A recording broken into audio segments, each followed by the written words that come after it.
एकता TV नाल जुड़ बैठे सब यारों दोस्तों मित्रों प्यारिओ, अमरजीत माल वालों कबूल करो जी। सब तो पहलों बहुत ही प्यार ते सत्कार भरी सत श्री अकाल, सलाम, नमस्ते, वेरी गुड ईवनिंग ते सब तो जय गुरुदेव जी। तुहानू सारिਆਂ ਨੂੰ एक बार फिर तो ਤੁਹਾਡੇ सब ਦੇ दर्शन करने का मौका मिले है। ਤੁਹਾਡੀ सेवा ਦੇ ਵਿੱਚ हाज़र होए हैं प्रोग्राम लैके खरियां खरियां हमेशा की तरह कोई ना कोई गलबात करांगे ਤੁਹਾਡੇ ਨਾਲ अपने समाज के बारे, समाज के इर्द गिर्द घूमदियाँ कुछ गल्लां, कुछ घटनावां, कुछ चंगियां ते कुछ माड़ियां भी, जो भी साडे समाज के नाल, साडे समाज के इर्द गिर्द हुंदा है उसके बारे आपां गलबात करांगे तुहाडे नाल। अपने जो मेरे विचार हुंदे हन उन्हां चीज़ां ते ओह तुहाडे नाल मैं सांझियां करांगा, क्योंकि सिद्धियां ते खरियां गल्लां हुंदियां हन। मेरा ख्याल भई बहुतिआं नूं हो सकदा कि मेरियां गल्लां चंगियां ना भी लगदियां होण, पर कहंदे ने कि सच ते कच हमेशा चुभदा है, ते सच बोलना भी बड़ा औखा है, ते सच सुनना उस तो भी ज़्यादा औखा है। अपनी गलती नूं मनना सब तो वड्डी तुहाडी क्वालिटी होनी चाहिए है कि जे कोई गलती करदे हो तो उन्होंने मन लेना चाहिए है, उसकी माफ़ी मंग लेनी चाहिए है। पर हैंकड़बाजी दे विच आके अपना भी तुसी नुकसान करते हो, समाज का भी नुकसान करते हो, अपने इर्द गिर्द रहिंदे तुहाडे जो मित्र प्यारे तुहाडे लोग, तुहाडे रिश्तेदार, उन्हां दा भी नुकसान करते हो। इस करके जो हैंकड़बाजियां हुंदियां हन, जो ईगो जिन्हों असी कहने हैं, वो सब तो बुरी चीज़ है। उसनूं पिछे सुट के सानू अगे वधना चाहिए है, सानू समाज नूं अगे लैके जाना चाहिए, समाज के चंगे लिए सोचना चाहिए है, जिस दे नाल कि साडे समाज का कुछ चंगा हो सके, कुछ भला हो सके, कुछ चंगियां गल्लां किसी तो सिखियां जान। ते कहंदे आ कि जे कोई आप नूं चंगी गल आउंदी होवे जां आप नूं किसी गल दा अहमियत बारे पता होवे तो वह दूजिਆਂ ਦੇ ਨਾਲ ਸਾਂਝੀ ਜ਼ਰੂਰ करनी चाहिए है। सो अज बड़ी देर बाद मौका मिला है तुहाडी दोबारा सेवा करन दा, ਕੰਮਾਂ ਕਾਰਾਂ ਦੇ ਰੁਝੇਵੇਂ, बिजनेस के ਰੁਝੇਵੇਂ ਤੇ बाकी कुछ दुनियादारी ਦੀਆਂ कबीलदारी ਦੀਆਂ ਆਪਣੀਆਂ ਜ਼ਿੰਮੇਵਾਰੀਆਂ ਹੁੰਦੀਆਂ ਹਨ, ਉਹਨਾਂ ਦੇ ਵਿੱਚੋਂ टाइम ਕੱਢਣਾ कई बारी थोड़ा औखा हो जाता, पर जो भी मौका मिलता है असी कोशिश करते हाँ कि तुहाडी सेवा जरूर करिए। बाकी एकता टीवी तुहाडी सेवा दे विच हमेशा हाज़र है। तुसीं यूट्यूब, फेसबुक ते एकता टीवी दे नाल जुड़े रहंदे हो हमेशा। जो यूट्यूब साडा चैनल है एकता टीवी UK यूट्यूब ते उसनूं सबसक्राइब करो, उसनूं देखो ते सानू चंगियां माड़ियां गल्लां ते अपने जो भी तुहाडे ओपीनियन हुंदे हन, ऑनेस्ट ओपीनियन हन, वो जरूर दिया करो। इस तरह ही फेसबुक ते भी एकता टीवी UK का जो पेज है उसनूं लाइक जरूर करिया करो, उत्थे भी अपने विचार, अपनियां सलाहां जरूर दिया करो, क्योंकि जो मेनली टीवी ते प्रोग्राम हुंदा इस वेले हले ऐतवार वाले दिन असी शामी 6 बजे तो लैके 7 बजे तक तुहाडी सेवा दे विच हाज़र हुंदे हाँ, पर बहुत जल्द दोबारा इसका टाइम भी वधाया जाएगा, होर दिन भी लै जाणगे, जिद्दां जिद्दां तुहाडा सब दा हुक्म ते साथ होवेगा इसनूं अगे लैके असी जरूर तुरांगे। मैं बहुत बहुत धन्नवादी हाँ। पिछले हफ्ते साडे श्री गुरु रविदास जो ब्रिटिश रविदासिया कौंसल के प्रैजीडेंट हरजिंदर दुग्गल जी ते चेयरमैन साडे राय कारा जी तुहाडी सेवा दे विच प्रोग्राम लैके हाज़र होए सी, उन्हां दी बहुत बहुत धन्नवादी हाँ। वो भी महीने दे विच एक बार तुहाडी सेवा दे विच जरूर हाज़र होया करनगे प्रोग्राम लैके। जो भी ब्रिटिश रविदासिया कौंसल सेंसस दीयां जानकारियां हन, जो अपडेट आएगी, जो रिजल्ट आएगा उस दे अपडेट्स लैके, उस तो बाद साडे धर्मपाल सुनियार जी, कस्तूरी लाल कलेर जी, विजय कुमार मान जी, साडी प्रीतम कौर जी, सारे जिन्ने भी साडे साथी हैं जो प्रोग्राम पेश करते हैं वो समय समय अनुसार तुहाडी सेवा दे विच प्रोग्राम लैके हाज़र होणगे। बाकी होर भी जो कलाकारां दीयां, आर्टिस्टां दीयां इंटरव्यूआं मैं पहलों करदा सी, दोबारा शुरू करांगे तुहाडे आशीर्वाद दे नाल। वो भी तुहाडे सारिआं दे सामने असी यूट्यूब, फेसबुक के जरिए पहुँचणगीआं, एकता टीवी के जरिए पहुँचणगीआं, क्योंकि जो पिछला समा जो असी 2-2.5 साल सब ने कड्ढे हैं एक बहुत ही खतरनाक बीमारी दे चलदियां, पर असी सब ने फिर भी सतगुरु रविदास जी महाराज जी की कृपा दे नाल सब सरवाइव होए हैं। सब असी अपने माड़े दौर चों निकल के चंगे दौर च आए हैं। इस दे विच लोगों ने, बहुत सारे लोगों ने अपने जो रिश्तेदार, यार दोस्त, मित्र, जानन वाले जो साडे बहुत प्यारे सन, असी उन्हां नूं खोया है। ਤੇ ਅਸੀਂ ਇਹ ਹਮੇਸ਼ਾ ਅਰਦਾਸ ਕਰਦੇ ਹਨ ਕਿ ਜੋ ਇਸ ਬਿਮਾਰੀ ਦੇ ਸਮੇਂ ਦੇ ਵਿੱਚ ਰੂਹਾਂ ਸਾਡੇ ਕੋਲੋਂ ਵਿਛੜ ਗਈਆਂ ਹਨ, ਉਹ ਸਭ ਪਰਮਾਤਮਾ ਉਹਨਾਂ ਨੂੰ ਆਪਣੇ ਚਰਨਾਂ 'ਚ ਨਿਵਾਸ ਦੇਵੇ। ਤੇ ਜੋ ਅਸੀਂ ਸਭ ਹਾਂ ਇਸ ਦੁਨੀਆਦਾਰੀ ਦੇ ਵਿੱਚ ਬੜੇ ਅਸੀਂ ਲੱਕੀ ਹਾਂ, ਅਸੀਂ ਕਿਸਮਤ ਵਾਲੇ ਹਾਂ ਕਿ ਸਾਹ ਲੈ ਰਹੇ ਹਾਂ, ਆਪਣੇ ਪਰਿਵਾਰਾਂ, ਰਿਸ਼ਤੇਦਾਰਾਂ, ਬੱਚਿਆਂ, ਮਾਪਿਆਂ ਦੇ ਵਿੱਚ ਹਾਂ। ਅਸੀਂ ਇੱਕ ਦੂਸਰੇ ਦਾ ਖਿਆਲ ਰੱਖੀਏ, ਇੱਕ ਦੂਸਰੇ ਦੇ ਨਾਲ ਪਿਆਰ ਦੇ ਨਾਲ ਰਹੀਏ, ਇੱਕ ਦੂਸਰੇ ਨੂੰ ਹਮੇਸ਼ਾ ਹੱਸਦਿਆਂ ਮੁਸਕਰਾਉਂਦਿਆਂ ਦੇਖੀਏ ਅਤੇ ਉਹਨਾਂ ਦੇ ਚਿਹਰਿਆਂ 'ਤੇ ਖੁਸ਼ੀ ਲਿਆਉਣ ਦੀ ਹਮੇਸ਼ਾ ਕੋਸ਼ਿਸ਼ ਕਰਦੇ ਰਹੀਏ। ਇਹ ਹੀ ਸਾਡੀ ਸਭ ਦੀ ਕੋਸ਼ਿਸ਼ ਹੋਣੀ ਚਾਹੀਦੀ ਹੈ ਕਿ ਆਪਣਿਆਂ ਨੂੰ, ਆਪਣਿਆਂ ਦੇ ਨਾਲਦਿਆਂ ਨੂੰ, ਆਪਣਿਆਂ ਨੂੰ ਵੀ ਅਸੀਂ ਹਮੇਸ਼ਾ ਗਲ ਦੇ ਨਾਲ ਲਾ ਕੇ ਆਪਣੇ ਲਾਗੇ ਰੱਖੀਏ, ਕਿਉਂਕਿ ਅਸੀਂ ਜਿਸ ਬਿਮਾਰੀ ਦੇ ਦੌਰ 'ਚੋਂ ਲੰਘੇ ਹਾਂ, ਇੱਕ ਅਜਿਹੀ ਦਹਿਸ਼ਤ ਇਸ ਬਿਮਾਰੀ ਨੇ ਪੂਰੀ ਦੁਨੀਆ ਦੇ ਵਿੱਚ ਫੈਲਾ ਦਿੱਤੀ ਕਿ ਬੰਦਾ ਇੱਕ ਦੂਸਰੇ ਦੇ ਕੋਲ ਬੈਠਣ ਦੀ ਤਾਂ ਬਹੁਤ ਦੂਰ ਦੀ ਗੱਲ, ਇੱਕ ਦੂਸਰੇ ਦੇ ਕੋਲ ਦੀ ਲੰਘਣ ਤੋਂ ਵੀ ਡਰਦਾ ਸੀ। ਘਰ ਦੇ ਵਿੱਚ ਵੀ ਅਜਿਹਾ ਹੋ ਗਿਆ ਸੀ ਕਿ ਬੱਚੇ ਤੁਹਾਡੇ ਕੋਲ ਨਹੀਂ ਬਹਿੰਦੇ ਸੀ, ਤੁਸੀਂ ਬੱਚਿਆਂ ਦੇ ਕੋਲ ਬਹਿਣ ਤੋਂ ਡਰਦੇ ਸੀ, ਹਸਬੈਂਡ ਵਾਈਫ ਦੇ ਕੋਲ ਬਹਿਣ ਤੋਂ ਡਰਦਾ ਸੀ, ਵਾਈਫ ਹਸਬੈਂਡ ਦੇ ਕੋਲ ਮਾਪੇ। ਸੋ ਇਹ ਬਹੁਤ ਇੱਕ ਭਿਆਨਕ ਦੌਰ ਦੇ ਵਿੱਚੋਂ ਅਸੀਂ ਨਿਕਲੇ ਹਾਂ। ਇਹ ਕੁਦਰਤ ਦਾ ਇੱਕ ਸੁਨੇਹਾ ਸੀ ਕਿ ਜੇ ਤੁਸੀਂ ਕੁਦਰਤ ਦੀ ਕਦਰ ਨਹੀਂ ਕਰਦੇ ਤਾਂ ਕੁਦਰਤ ਕੀ ਕਰ ਸਕਦੀ ਹੈ। ਸੋ ਸਾਨੂੰ ਸਭ ਨੂੰ ਜੋ ਸਾਡਾ ਨੈਚੁਰਲ ਜੋ ਰਿਸੋਰਸਿਸ ਹਨ ਸਾਡੇ, ਜੋ ਸਾਨੂੰ ਕੁਦਰਤੀ ਸੁਵਿਧਾਵਾਂ ਹਨ, ਸਾਨੂੰ ਉਹਨਾਂ ਨੂੰ ਅਬਿਊਜ਼ ਨਹੀਂ ਕਰਨਾ ਚਾਹੀਦਾ। ਸਾਨੂੰ ਉਹਨਾਂ ਨੂੰ ਸਾਂਭ ਕੇ ਅਤੇ ਬੜੀ ਸਾਵਧਾਨੀ ਦੇ ਨਾਲ ਵਰਤਣਾ ਚਾਹੀਦਾ ਹੈ। ਇਹੀ ਮੇਰਾ ਕਹਿਣਾ ਹੈ। ਬਾਕੀ ਆਪਣੀ ਸਿਹਤ ਦਾ ਹਮੇਸ਼ਾ ਸਾਰੇ ਜਣੇ ਖਿਆਲ ਰੱਖਿਆ ਕਰੋ, ਆਪਣਾ ਆਪਣੇ ਪਰਿਵਾਰਾਂ ਦਾ, ਆਪਣੇ ਬੱਚਿਆਂ ਦਾ, ਮਾਪਿਆਂ ਦਾ, ਖਾਸ ਕਰਕੇ ਸਿਆਣਿਆਂ, ਬਜ਼ੁਰਗਾਂ ਅਤੇ ਬੱਚਿਆਂ ਦਾ ਬਹੁਤ ਖਿਆਲ ਰੱਖਣਾ ਚਾਹੀਦਾ ਹੈ। ਸੋ ਪ੍ਰੋਗਰਾਮ ਖਰੀਆਂ ਖਰੀਆਂ, ਜਿਸ ਤਰ੍ਹਾਂ ਮੈਂ ਕਿਹਾ ਕਿ ਇੱਕ ਵਾਰ ਫਿਰ ਤੋਂ ਲੈ ਕੇ ਅੱਜ ਤੁਹਾਡੀ ਸੇਵਾ ਦੇ ਵਿੱਚ ਹਾਜ਼ਰ ਹੋਇਆ। ਕਾਫੀ ਦੇਰ ਬਾਅਦ ਗੱਲਾਂ ਬਾਤਾਂ ਕੁਝ ਕਰਾਂਗੇ, ਇੱਕ ਖਾਸ ਮੁੱਦੇ 'ਤੇ ਵੀ ਤੁਹਾਡੇ ਨਾਲ ਗੱਲ ਕਰਾਂਗੇ ਕਿ ਜੋ ਇਸ ਵੇਲੇ ਚੱਲ ਰਿਹਾ ਹੈ। ਪਰ ਉਸ ਤੋਂ ਪਹਿਲਾਂ ਜੋ ਸਾਡੇ ਸਮਾਜ ਦੀਆਂ ਗੱਲਾਂ, ਸਾਡੀਆਂ ਜੋ ਜ਼ਿੰਮੇਵਾਰੀਆਂ ਬਣਦੀਆਂ ਹਨ, ਜਾਂ ਸਾਡੇ ਹਮੇਸ਼ਾ ਮੈਂ ਗੱਲ ਕਰਦਾ ਹਾਂ ਕਿ ਸਾਨੂੰ ਸਭ ਨੂੰ ਅਜਿਹੀਆਂ ਚੀਜ਼ਾਂ, ਸਾਡੀਆਂ ਜ਼ਿੰਮੇਵਾਰੀਆਂ, ਸਭ ਤੋਂ ਪਹਿਲਾਂ ਤਾਂ ਜੋ ਸਾਡੀਆਂ ਜ਼ਿੰਮੇਵਾਰੀਆਂ ਹਨ ਉਹ ਸਾਨੂੰ ਸਭ ਨੂੰ ਨਿਭਾਉਣੀਆਂ ਚਾਹੀਦੀਆਂ ਹਨ। ਜੇ ਸਾਨੂੰ ਕਿਤੇ ਬੋਲਣ ਦਾ ਮੌਕਾ ਮਿਲਦਾ ਹੈ ਤਾਂ ਸਾਨੂੰ ਮੌਕੇ ਅਨੁਸਾਰ, ਸਮੇਂ ਅਨੁਸਾਰ ਅਤੇ ਮਾਹੌਲ ਦੇ ਅਨੁਸਾਰ ਬੋਲਣਾ ਚਾਹੀਦਾ ਹੈ।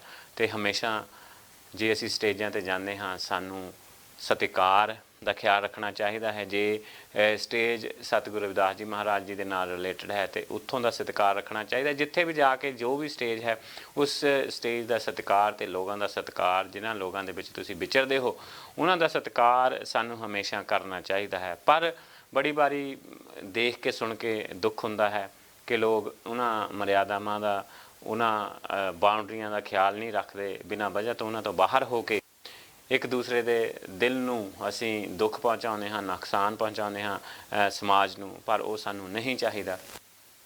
ਸੋ ਸਭ ਤੋਂ ਪਹਿਲਾਂ ਤਾਂ ਮੈਂ ਬਰਮਿੰਘਮ ਦੀ ਪੂਰੀ ਸੰਗਤ ਨੂੰ ਵਧਾਈ ਦੇਣਾ ਚਾਹੁੰਦਾ ਹਾਂ ਕਿ ਜੋ ਸਾਡੇ ਯੂਨੀਅਨ ਰੋਡ 'ਤੇ ਸ਼੍ਰੀ ਗੁਰੂ ਰਵਿਦਾਸ ਭਵਨ ਬਰਮਿੰਘਮ ਹੈ, ਯੂਨੀਅਨ ਰੋਡ 'ਤੇ, ਉਸ ਦੀ 50ਵੀਂ ਵਰ੍ਹੇਗੰਢ ਪਿਛਲੇ ਹਫ਼ਤੇ, ਜੋ ਪਿਛਲਾ ਐਤਵਾਰ ਸੀ, ਉਸ ਦਿਨ ਸ਼੍ਰੀ ਗੁਰੂ ਰਵਿਦਾਸ ਭਵਨ ਵਿੱਚ ਮਨਾਈ ਗਈ। ਸੰਗਤਾਂ ਦਾ ਬਹੁਤ ਵੱਡਾ ਉੱਥੇ ਇੱਕ ਕਹਿੰਦੇ ਹੁੰਦੇ ਆ ਕਿ ਹੰਗਾਰਾ ਦੇਖਣ ਨੂੰ ਮਿਲਿਆ। ਸਭ ਲੋਕ 50ਵੀਂ ਸਾਲਗਿਰਾ 'ਤੇ ਪਹੁੰਚੇ ਅਤੇ ਪ੍ਰੋਗਰਾਮ ਵੀ ਅੱਛੇ ਉਲੀਕੇ ਗਏ ਸੀ ਕਮੇਟੀ ਵੱਲੋਂ। ਸੋ ਸਾਰੇ ਵਧਾਈ ਦੇ ਪਾਤਰ ਹੋ। ਖਾਸ ਕਰਕੇ ਸਾਡੀ ਸੰਗਤ ਦੀ ਕਮੀਆਂ ਵਿੱਚ ਸਾਨੂੰ ਸਭ ਨੂੰ ਮਿਲ ਕੇ ਉਹਨਾਂ ਚੀਜ਼ਾਂ ਨੂੰ ਘੋਖ ਕੇ, ਪਰਖ ਕੇ ਕਿ ਉਹ ਗਲਤੀਆਂ ਦੁਬਾਰਾ ਨਾ ਹੋਣ, ਸਾਨੂੰ ਉਹਨਾਂ 'ਤੇ ਵਿਚਾਰ ਜ਼ਰੂਰ ਕਰਨੀ ਚਾਹੀਦੀ ਹੈ। ਜੇ ਮੈਂ ਉਹਨਾਂ ਕਮੀਆਂ ਦੇ ਬਾਰੇ ਵੀ ਕੋਈ ਗੱਲ ਕਰਦਾ ਹਾਂ ਤਾਂ ਉਸ ਦਾ ਮਤਲਬ ਇਹ ਨਹੀਂ ਕਿ ਮੈਂ ਕਿਸੇ ਦੇ ਖਿਲਾਫ ਹਾਂ ਜਾਂ ਨਹੀਂ, ਕਿਉਂਕਿ ਅਜਿਹੀਆਂ ਚੀਜ਼ਾਂ, ਅਜਿਹੀਆਂ ਸਟੇਜਾਂ ਬਹੁਤ ਵੱਡੀਆਂ ਸਟੇਜਾਂ ਹੁੰਦੀਆਂ ਹਨ, ਉੱਥੋਂ ਹਰ ਇੱਕ ਸਹੀ ਮੈਂ ਕਿਸੇ ਦਾ ਨਾਮ ਲੈ ਕੇ ਨਹੀਂ, ਮੈਂ ਪਰ ਇਹ ਕਹਿੰਦਾ ਹਾਂ ਮੈਨੇਜਮੈਂਟ ਕਮੇਟੀਆਂ ਨੂੰ ਵੀ ਇਹ ਬੇਨਤੀ ਹੈ ਕਿ ਜੇ ਕੋਈ ਤੁਸੀਂ ਬੁਲਾਰਾ ਜਾਂ ਸਟੇਜ ਸਕੱਤਰ ਜਾਂ ਕੋਈ ਵੀ ਬੁਲਾਉਂਦੇ ਹੋ, ਪਹਿਲਾਂ ਦੇਖੋ ਕਿ ਉਸ ਆਦਮੀ ਦੀ, ਉਸ ਇਨਸਾਨ ਦੀ ਜੋ ਪੰਜਾਬੀ ਪ੍ਰਤੀ ਜਾਂ ਸਾਡੇ ਗੁਰੂ ਪ੍ਰਤੀ ਜੋ ਵੋਕੈਬਲਰੀ ਹੈ, ਜਿਸ ਨੂੰ ਕਹਿੰਦੇ ਹਾਂ ਬਈ ਅਸੀਂ, ਸਾਡੀ ਬੋਲ ਚਾਲ ਹੈ, ਸਾਡਾ ਉਚਾਰਨ ਹੈ, ਉਹ ਸੂਟੇਬਲ ਹੈ ਜਾਂ ਨਹੀਂ। ਇਸ ਦਾ ਮਤਲਬ ਇਹ ਨਹੀਂ ਕਿ ਤੁਸੀਂ ਇੱਕ ਬੰਦੇ ਨਾਲ ਜਾਂ ਕਿ ਨਹੀਂ ਇਸ ਨੂੰ ਨਹੀਂ ਅਸੀਂ, ਤੁਹਾਡੀ ਕੋਈ ਉਸ ਦੇ ਨਾਲ ਪਰਸਨਲੀ ਹੈ ਤਾਂ ਉਹਦੇ ਕਰਕੇ ਤੁਸੀਂ ਕੋਈ ਅਜਿਹੇ ਲੋਕਾਂ ਨੂੰ ਸਟੇਜਾਂ 'ਤੇ ਚੜ੍ਹਾਈ ਜਾਓ ਕਿ ਜੋ ਉਹ ਤੁਹਾਡੇ ਬਜਾਏ ਸਾਡੇ ਗੁਰੂ ਘਰ ਦੀ ਸ਼ਾਨ ਨੂੰ ਉੱਪਰ ਲਿਜਾਣ ਦੇ, ਉੱਥੋਂ साडी बेइज्जती साडा। तो इन्हां चीज़ों का जरूर ख्याल रखो, क्योंकि बहुत सारिया चीज़ां उधर नोटिस कीतियां लोगों ने भी, संगतां ने भी। इस करके मैनूं गल करनी पै रही है कि जो साडे लोग स्टेज तो बोल भी रहे सन, कोई दास जी महाराज जी नूं भी वो बहुत सारे लोगों नूं साडे ऑनरेबल लोग सन, उन्हां दे नाम भी प्रनाउंस करने नहीं आ रहे सी, जां गुरु घरां दे नाम भी प्रनाउंस नहीं प्रॉपरली। सो इन्हां चाहिए, इस करके मेरी बेनती काबल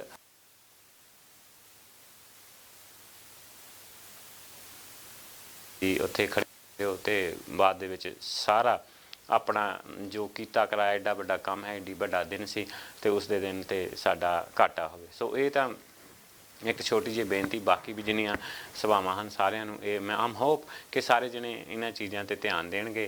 असीं भी विच अपनी इनपुट दिंदे हां, पर कई वारी कहंदे हुंदे आ कि जिहड़ी निम हुंदी है ना, निम खाण दे नाल शायद कौड़ी लगदी होवे, पर उहदे नाल बहुत सारियां बीमारियां दा इलाज हुंदा है। निम दे पत्ते खाण नाल जां निम दे कोल भी खड़न दे नाल, ते हो सकदा है कि साडीआं गल्लां भी निम दे पत्तिआं वांगू कौड़ियां लगदियां होण, पर उन्हां दे नाल बहुत सारियां जो बीमारियां हन उसका इलाज भी हुंदा है, ते कर लेना चाहिदा है। जे कोई दसदा है कि आह चीज़ गलत है, उसनूं सोचो विचारो, जे लगदा है कि वाकई गलत है तो उसनूं जरूर सुधारना चाहिदा। सानूं जो देखण नूं मिलदा है कई वार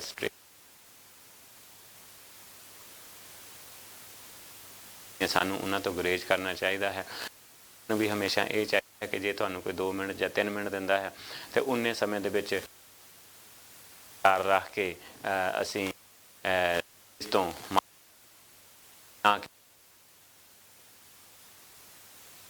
प्रबंधकां नूं भी थोड़ा चाहिए है कि वो चीज़ संगत नूं देखण नूं चंगियां ना लगन, हमेशा ख्याल रखना चाहिए। सो ये बेनती सी जी। बाकी जो पिछले दिनों दे विच तुसीं सारिआं ने होना कि असीं अज 21वीं सदी दे विच हां, जिथे आए हाँ, असीं इस देश दे विच हां, असीं इस देश दे वासी हाँ। देश जिसने सानू सब कुछ दिता है, सानू गड्डियां कारां घर हर एक चीज़ दी है, पैसा धेला दिता है, इस देश का असीं देना नहीं दे सकते। तो कहते ने जिस तरह कि गुरदास मान जी का गाना है कि जिहड़े देश का खाइए उहदा बुरा नहीं मन्नीदा। असीं हमेशा इस देश का भी भला मंगते हाँ, पर साडा दिल, साडा दिमाग, साडे दिल की धड़कन हमेशा साडे देश भारत दे लई धड़कदा है। जदों भारत दे विच कोई गल हुंदी है चंगी हुंदी है तो सानू खुशी हुंदी है। जे साडे भारत दे खिडारी जां साडे भारत दे कोई लोग कोई अजिहा काम करदे हन जिस दे नाल दुनिया सब दा सीना आम श्योर कि साडा सारिआं दा सीना प्राउड दे नाल चौड़ा हुंदा है। ते जे कोई अजिही गल हुंदियां हन जिहड़ियां नहीं होणीआं चाहीदियां, ते साडा सब दा जो सिर है उस शर्म दे नाल झुकदा है, ते झुकना भी चाहिदा है। तो सानू उन्हां जिस तरह असीं चंगी चीज़ नूं एप्रीशिएट करते हाँ, तो गलत हो रही गल्लां नूं भी सानू उसका विरोध जरूर करना चाहिए है। खास करके जो साडे समाज ते हुंदे जुल्म सदियां तो वो रुकण दा नां नहीं लै रहे देश भारत दे विच, साडे देश दे विच, जद कि असीं उस देश दे असली वासी हाँ, असली मालक हाँ, मूल निवासी हाँ। असीं सानू उत्थे इस तरह ट्रीट किया जाता है कि जिस तरह असीं एग्जिस्ट ही नहीं करते, जां असीं क्यों इस दुनिया दे विच हाँ। उस दे विच गलती किसदी है? साडी सब दी, साडी ऑर्गेनाइजेशनां दी, कि असीं इन्हां चीज़ां वल ध्यान ही नहीं दिंदे। सो पिछले कुछ हफ्ते पहलां तुहानूं सब नूं पता है कि राजस्थान दे विच एक स्कूल दे विच एक 9 साल दे बच्चे नूं इस करके कुट के मार दिता गया टीचर वालों। उसदे टीचर वालों, टीचर जो मापिਆਂ तो बाद उसनूं तुहाडा मापा मन्निया जाता है, रब मन्निया जाता है, जो तुहानूं सिखाउंदा है, जिसने तुहानूं ये सिखाउणा है कि दुनिया दा हर एक इंसान एक बराबर है, कोई ऊच नीच नहीं, कोई जात पात नहीं, कोई छोटा बड़ा नहीं। वो टीचर ने उस बच्चे नूं कुट के मार दिता। रीजन की कि 9 साल के बच्चे नूं ਪਿਆਸ ਲੱਗੀ ਹੋਈ ਸੀ, ਗਰਮੀ ਬਹੁਤ ਸੀ, ਉਸ ਨੂੰ ਪਿਆਸ ਲੱਗੀ ਹੋਈ ਸੀ, ਰਿਹਾ ਨਹੀਂ ਗਿਆ। ਉਹ ਟੀਚਰ ਦਾ ਜੋ ਘੜਾ ਸੀ, ਉਸ ਘੜੇ ਦੇ ਵਿੱਚੋਂ ਉਸਨੇ ਪਾਣੀ ਦਾ ਗਲਾਸ ਭਰ ਕੇ ਪੀ ਲਿਆ, ਅਤੇ ਉਹ ਪਾਣੀ ਦਾ ਗਲਾਸ ਭਰ ਕੇ ਪੀਣ ਦੀ ਉਸਨੂੰ ਐਡੀ ਵੱਡੀ ਸਜ਼ਾ ਉਸ ਸੋ ਕੋਲ ਉੱਚੀ ਜਾਤੀ ਦੇ ਟੀਚਰ ਵੱਲੋਂ ਉਸ ਬੱਚੇ ਨੂੰ ਦਿੱਤੀ ਗਈ ਕਿ ਤੂੰ ਇਸ ਘੜੇ ਨੂੰ ਹੱਥ ਕਿਸ ਤਰ੍ਹਾਂ ਲਾਇਆ, ਪਾਣੀ ਕਿਸ ਤਰ੍ਹਾਂ ਪੀਤਾ, ਇਹ ਤੂੰ ਛੋਟੀ ਜਾਤ ਦਾ ਹੈ, ਮੈਂ ਉੱਚੀ ਜਾਤ ਦਾ ਹਾਂ, ਇਹ ਮੇਰਾ ਘੜਾ ਹੈ। ਉਸ ਨੂੰ ਇੰਨਾ ਕੁੱਟਿਆ ਗਿਆ ਕਿ ਉਸ ਨੂੰ ਹਸਪਤਾਲ ਦੇ ਵਿੱਚ ਲਿਜਾਇਆ ਗਿਆ ਅਤੇ ਉਸ 9 ਸਾਲ ਦੇ ਬੱਚੇ ਦੀ ਮੌਤ ਹੋ ਗਈ। ਅਸੀਂ ਜਿੱਥੇ ਭਾਰਤ ਇਹ ਕਹਿੰਦਾ ਹੈ, ਭਾਰਤ ਦੇ ਲੀਡਰ ਰੌਲਾ ਪਾ ਪਾ ਕੇ ਸਟੇਜਾਂ 'ਤੇ ਕਹਿੰਦੇ ਹੈ ਕਿ ਇੰਡੀਆ ਨੂੰ ਡਿਜੀਟਲ ਬਣਾਉਣਾ ਹੈ, ਅਸੀਂ ਇੰਡੀਆ ਦੀ ਸੁਪਰ ਪਾਵਰ ਬਣਨਾ ਹੈ, ਪਰ ਉੱਥੇ ਇਹ ਸਭ ਚੀਜ਼ਾਂ ਹੁੰਦੀਆਂ ਹਨ। ਉਸ ਤੋਂ ਬਾਅਦ ਫਿਰ ਇੱਕ ਬੱਚੇ ਨੂੰ ਇਸ ਕਰਕੇ ਕੁੱਟ-ਕੁੱਟ ਕੇ ਮਾਰ ਦਿੱਤਾ ਗਿਆ ਕਿ ਉਸਦੇ ਕੋਲ ਸਕੂਲ ਦੀ ਫੀਸ ਨਹੀਂ ਦਿੱਤੀ ਗਈ। ਕਿੰਨੇ ਏਰੀਆ ਦੇ ਵਿੱਚ ਹਰ ਰੋਜ਼ ਸਾਡੇ ਸਮਾਜ ਦੀਆਂ ਬੇਟੀਆਂ ਦੀਆਂ, ਸਾਡੇ ਸਮਾਜ ਦੀਆਂ ਭੈਣਾਂ ਦੀਆਂ ਪੱਤਾਂ ਲੁੱਟੀਆਂ ਜਾਂਦੀਆਂ ਹਨ, ਉਹਨਾਂ ਦੀਆਂ ਇੱਜ਼ਤਾਂ ਦੇ ਨਾਲ ਖਿਲਵਾੜ ਕੀਤਾ ਜਾਂਦਾ ਹੈ। ਸਾਨੂੰ ਇਨਸਾਨ ਨਹੀਂ ਸਮਝਿਆ ਜਾਂਦਾ, ਸਾਡੇ 'ਤੇ ਜ਼ੁਲਮ ਕੀਤੇ ਜਾਂਦੇ ਹਨ। ਇਹ ਸਾਰਾ ਕਿਸ ਦਾ ਕਸੂਰ ਹੈ? ਸਾਡਾ ਆਪਣਾ ਕਸੂਰ ਹੈ, ਕਿਉਂਕਿ ਅਸੀਂ ਆਪਣੇ ਸਮਾਜ ਦੇ ਲਈ ਖੜ੍ਹੇ ਨਹੀਂ ਹੁੰਦੇ। ਸਾਡੀਆਂ ਔਰਗਨਾਈਜੇਸ਼ਨਾਂ, ਅਸੀਂ ਬਾਹਰ ਬੈਠੇ ਹਾਂ ਜਾਂ ਇੰਡੀਆ ਦੇ ਵਿੱਚ ਵੀ ਬੈਠੇ ਹਾਂ, ਜਿੰਨੇ ਵੀ ਸਾਡੇ ਲੋਕ ਆ, ਅਸੀਂ ਸਾਡਾ ਜੋ ਸਮਾਜ ਹੈ, ਅਸੀਂ ਕਦੀ ਵੀ ਦੂਸਰੇ ਸਮਾਜ ਦੇ ਖਿਲਾਫ ਨਹੀਂ ਬੋਲਦੇ ਅਤੇ ਬੋਲਣਾ ਵੀ ਨਹੀਂ ਚਾਹੀਦਾ। ਸਾਨੂੰ ਆਪਣੇ ਸਮਾਜ ਲਈ ਸੋਚਣਾ ਚਾਹੀਦਾ ਹੈ। ਸਾਨੂੰ ਆਪਣੇ ਸਮਾਜ ਨੂੰ ਅੱਗੇ ਕਿਸ ਤਰ੍ਹਾਂ ਲੈ ਕੇ ਜਾਣਾ ਚਾਹੀਦਾ, ਸਾਡੇ ਬੱਚਿਆਂ ਨੂੰ ਐਜੂਕੇਸ਼ਨ, ਬੈਟਰ ਐਜੂਕੇਸ਼ਨ ਕਿਸ ਤਰ੍ਹਾਂ ਦੇਣੀ ਚਾਹੀਦੀ, ਉਸ ਦੇ ਬਾਰੇ ਸੋਚਣਾ ਚਾਹੀਦਾ ਹੈ। ਬਜਾਏ ਉਸ ਦੇ ਅਸੀਂ ਧਰਮ ਦੇ ਵਿੱਚ, ਵੱਖਰੇ ਵੱਖਰੇ ਧਰਮਾਂ ਦੇ ਵਿੱਚ, ਧਰਮਾਂ ਦੇ ਭੁਲੇਖਿਆਂ ਦੇ ਵਿੱਚ ਪੈ ਕੇ ਆਪਣਾ ਜੋ ਜੀਵਨ, ਆਪਣੇ ਬੱਚਿਆਂ ਦਾ, ਆਪਣੀਆਂ ਔਰਤਾਂ ਦੇ ਜੀਵਨ ਅਸੀਂ ਉੱਥੇ ਬਰਬਾਦ ਕਰੀ ਜਾਂਦੇ ਹਾਂ। ਅਸੀਂ ਦੇਖੋ, ਜਿੱਥੇ ਵੀ ਕੋਈ ਪਹਾੜਾਂ ਨੂੰ ਟਰਾਲੀਆਂ, ਟਰੈਕਟਰ ਭਰ ਭਰ ਕੇ ਗਰਮੀਆਂ ਦੇ ਵਿੱਚ ਤੁਰਿਆ, ਸਭ ਤੋਂ ਜ਼ਿਆਦਾ ਸਾਡਾ ਸਮਾਜ। ਕੋਈ ਕਿਤੇ ਇੱਕ ਮੈਂ ਹੋਰ ਪੜ੍ਹ ਰਿਹਾ ਸੀ ਕਿ ਇੱਕ ਲੜਕੀ ਜੋ ਪੜ੍ਹੀ ਲਿਖੀ ਟੀਚਰ ਸੀ, ਉਸ ਨੂੰ ਵੀ ਉਹ ਮੰਦਿਰ ਦੇ ਵਿੱਚ ਗਈ ਅਤੇ ਉਸ ਨੂੰ ਮੰਦਿਰ ਦੇ ਵਿੱਚ ਵੜਨ ਨਹੀਂ ਦਿੱਤਾ ਗਿਆ। ਚਲੋ, ਉਹ ਤਾਂ ਇੱਕ ਆਮ ਇਨਸਾਨ ਸੀ, ਇੱਕ ਲੜਕੀ ਸੀ। ਤੁਸੀਂ ਪਿਛਲੇ ਸਾਲ ਤੁਸੀਂ ਸ਼ਾਇਦ ਸਭ ਨੇ, ਉਹ ਮੈਂ ਵੀ, ਸਾਰਿਆਂ ਨੇ ਉਹ ਘਟਨਾ ਦੇਖੀ ਕਿ ਜੋ ਸਾਡੇ ਰਿਸਪੈਕਟਡ ਪ੍ਰੈਜ਼ੀਡੈਂਟ ਸੀ ਇੰਡੀਆ ਦੇ, ਰਾਸ਼ਟਰਪਤੀ ਕੋਵਿੰਦ ਦਾਸ ਉਹਨਾਂ ਦਾ ਮੇਰਾ ਖਿਆਲ ਨਾਮ ਸੀ, ਜਾਂ ਜੋ ਵੀ, ਮੈਂ ਕਿਉਂਕਿ ਉਹਨਾਂ ਦਾ ਜਾਣਨਾ ਵੀ ਨਹੀਂ ਚਾਹੁੰਦਾ, ਜਿਹੜਾ ਇਨਸਾਨ ਆਪਣੀ ਇੱਜ਼ਤ ਅਤੇ ਆਪਣੀ ਰਿਸਪੈਕਟ ਨਹੀਂ ਗੇਨ ਕਰ ਸਕਦੇ। ਇੱਕ ਇੰਡੀਆ ਦਾ ਪ੍ਰੈਜ਼ੀਡੈਂਟ ਹੋਵੇ ਅਤੇ ਉਸ ਨੂੰ ਮੰਦਿਰ ਦੇ ਵਿੱਚ ਨਾ ਵੜਨ ਦਿੱਤਾ ਗਿਆ ਹੋਵੇ, ਅਤੇ ਇੱਕ ਮੰਦਿਰ ਦੇ ਵਿੱਚ ਉਹਨਾਂ ਨੂੰ ਵੜਨ ਵੀ ਦਿੱਤਾ। ਤੁਸੀਂ ਸਾਰਿਆਂ ਨੇ ਉਹ ਵੀਡੀਓ ਦੇਖਿਆ। ਉਸ ਨੂੰ ਮੰਦਿਰ ਦੇ ਵਿੱਚੋਂ ਬਾਹਰ ਨਿਕਲਣ ਤੋਂ ਬਾਅਦ ਸਾਰਾ ਮੰਦਿਰ ਦੁੱਧ ਦੇ ਨਾਲ ਧੋਤਾ ਗਿਆ ਕਿ ਸਾਡਾ ਮੰਦਿਰ ਭ੍ਰਿਸ਼ਟ ਹੋ ਗਿਆ, ਅਤੇ ਇੱਕ ਮੰਦਿਰ ਦੇ ਵਿੱਚ ਤਾਂ ਉਹਨੂੰ ਵੜਨ ਹੀ ਨਹੀਂ ਦਿੱਤਾ ਗਿਆ, ਰਾਸ਼ਟਰਪਤੀ ਨੂੰ। ਅਤੇ ਰਾਸ਼ਟਰਪਤੀ ਦੀ ਐਡੀ ਪਾਵਰ ਹੋਵੇ, ਐਡਾ ਅਹੁਦਾ ਹੋਵੇ, ਅਤੇ ਉਸ ਨੂੰ ਤਾਂ ਉਹ ਮੰਦਿਰ ਬੰਦ ਕਰਵਾ ਦੇਣਾ ਚਾਹੀਦਾ। ਉਹ ਸਾਰੇ ਲੋਕ ਚੱਕ ਕੇ ਪੁੱਠੇ ਟੰਗਣੇ ਚਾਹੀਦੇ ਸੀ, ਜੋ ਦੇਸ਼ ਦੀ ਸਭ ਤੋਂ ਵੱਡੀ ਪਦਵੀ ਦੀ ਇਹਨਾਂ ਨੂੰ ਰਿਸਪੈਕਟ ਨਹੀਂ ਕਰਨੀ ਆਉਂਦੀ। ਪਰ ਨਹੀਂ, ਅਸੀਂ ਅਜਿਹੇ ਲੋਕ ਹਾਂ, ਸਾਡੇ ਬਹੁਤ ਸਾਰੇ ਅਜਿਹੇ ਲੋਕ ਆ ਜਿਨ੍ਹਾਂ ਦੇ ਖੂਨ ਦੇ ਵਿੱਚ ਗੁਲਾਮੀ ਬੜੀ ਹੋਈ ਹੈ। ਅਸੀਂ ਉਹਨੂੰ ਕੱਢਣਾ ਹੀ ਨਹੀਂ ਚਾਹੁੰਦੇ। ਜਿਤਨੀ ਦੇਰ ਤੁਹਾਡੇ ਅੰਦਰ ਅਣਖ ਨਹੀਂ ਜਾਗਦੀ, ਜਿਤਨੀ ਦੇਰ ਤੁਹਾਡੇ ਅੰਦਰ ਬਗਾਵਤ ਨਹੀਂ ਜਾਗਦੀ, ਉਤਨੀ ਦੇਰ ਤੁਸੀਂ ਸਮਾਜ ਦਾ, ਦੇਸ਼ ਦਾ, ਆਪਣੀ ਕਮਿਊਨਿਟੀ ਦਾ ਕੁਝ ਨਹੀਂ ਸਵਾਰ ਸਕਦੇ। ਸਵਾਰਨ ਦੀ ਬਜਾਏ ਤੁਸੀਂ ਕਮਿਊਨਿਟੀ ਨੂੰ ਨੁਕਸਾਨ ਪਹੁੰਚਾਉਂਦੇ ਹੋ, ਸਮਾਜ ਨੂੰ ਨੁਕਸਾਨ ਪਹੁੰਚਾਉਂਦੇ ਹੋ, ਅਤੇ ਦੇਸ਼ ਨੂੰ ਨੁਕਸਾਨ ਪਹੁੰਚਾਉਂਦੇ ਹੋ। ਕਿਉਂਕਿ ਅੱਜ ਤੱਕ ਜੇ ਅਸੀਂ ਭਾਰਤ ਦੀ ਗੱਲ ਕਰਦੇ ਹਾਂ, ਅਤੇ ਕਿਉਂ ਨਹੀਂ ਅਸੀਂ ਉਹ ਸਭ ਅਹੁਦਿਆਂ 'ਤੇ ਪਹੁੰਚ ਸਕਦੇ ਜਿੱਥੇ ਸੋ ਕੋਲ ਆਪਣੇ ਆਪ ਨੂੰ ਉੱਚੀਆਂ ਜਾਤਾਂ ਦੇ ਲੋਕ ਜੋ ਕਹਿੰਦੇ ਹਨ ਕਿ ਅਸੀਂ, ਉਹਨਾਂ ਦੀ ਘੱਟ ਗਿਣਤੀ ਦੇ ਵਿੱਚ ਉਹ ਹਨ, ਮੈਜੋਰਟੀ ਦੇ ਵਿੱਚ ਤੁਸੀਂ ਹੋ। ਪਰ ਤੁਸੀਂ ਦੇਖੋ ਕਿ ਹਰ ਇੱਕ ਜੋ ਭਾਰਤ ਦੇ ਵਿੱਚ ਤਕੜੀ ਪੋਸਟ ਹੈ, ਉੱਥੇ ਉਹ ਲੋਕ ਕਾਬਜ਼ ਹਨ। ਇਹ ਨਹੀਂ ਹੈ ਕਿ ਸਾਡੇ ਲੋਕਾਂ ਦੇ ਵਿੱਚ ਐਜੂਕੇਸ਼ਨ ਦੀ ਕਮੀ ਹੈ ਜਾਂ ਕੁਛ ਹੈ, ਜਾਂ ਪਰ ਮੌਕੇ ਨਹੀਂ ਮਿਲਦੇ। ਇੱਕ ਵਾਰ ਮੌਕਾ ਮਿਲਿਆ ਸੀ, ਬਾਬਾ ਸਾਹਿਬ ਡਾਕਟਰ ਭੀਮ ਰਾਓ ਅੰਬੇਦਕਰ ਜੀ ਨੇ ਭਾਰਤ ਦਾ ਸੰਵਿਧਾਨ ਲਿਖ ਕੇ ਰੱਖ ਦਿੱਤਾ, ਜਿਸ 'ਤੇ ਅੱਜ ਵੀ ਉਹ ਅਸੀਂ ਸਾਰੇ, ਜਿੰਨੀਆਂ ਵੀ ਗਵਰਨਮੈਂਟਾਂ ਆਉਂਦੀਆਂ ਹਨ ਇੰਡੀਆ ਦੀਆਂ, ਉਹ ਇਹ ਦਾਅਵਾ ਕਰਦੀਆਂ ਹਨ ਕਿ ਭਾਰਤ ਬਾਬਾ ਸਾਹਿਬ ਡਾਕਟਰ ਭੀਮ ਰਾਓ ਅੰਬੇਦਕਰ ਜੀ ਦੇ ਲਿਖੇ ਸੰਵਿਧਾਨ 'ਤੇ ਚੱਲਦਾ ਹੈ। ਤੇ ਚੱਲਣਾ ਵੀ ਚਾਹੀਦਾ ਹੈ।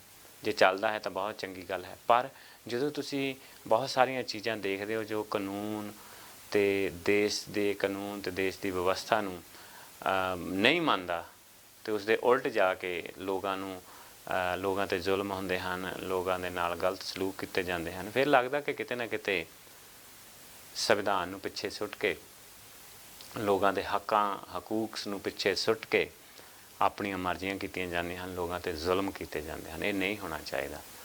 ਸੋ ਉਹ ਜੋ ਬੱਚੇ ਨੂੰ ਕੁੱਟ-ਕੁੱਟ ਕੇ ਮਾਰਿਆ ਗਿਆ, 9 ਸਾਲ ਦੇ ਬੱਚੇ ਨੂੰ, ਪੂਰੇ ਦੇਸ਼ ਦੇ ਵਿੱਚ, ਇੰਡੀਆ ਦੇ ਵਿੱਚ ਉਸ ਦੇ ਬਾਰੇ ਕੋਈ ਗੱਲ ਨਹੀਂ ਹੋਈ।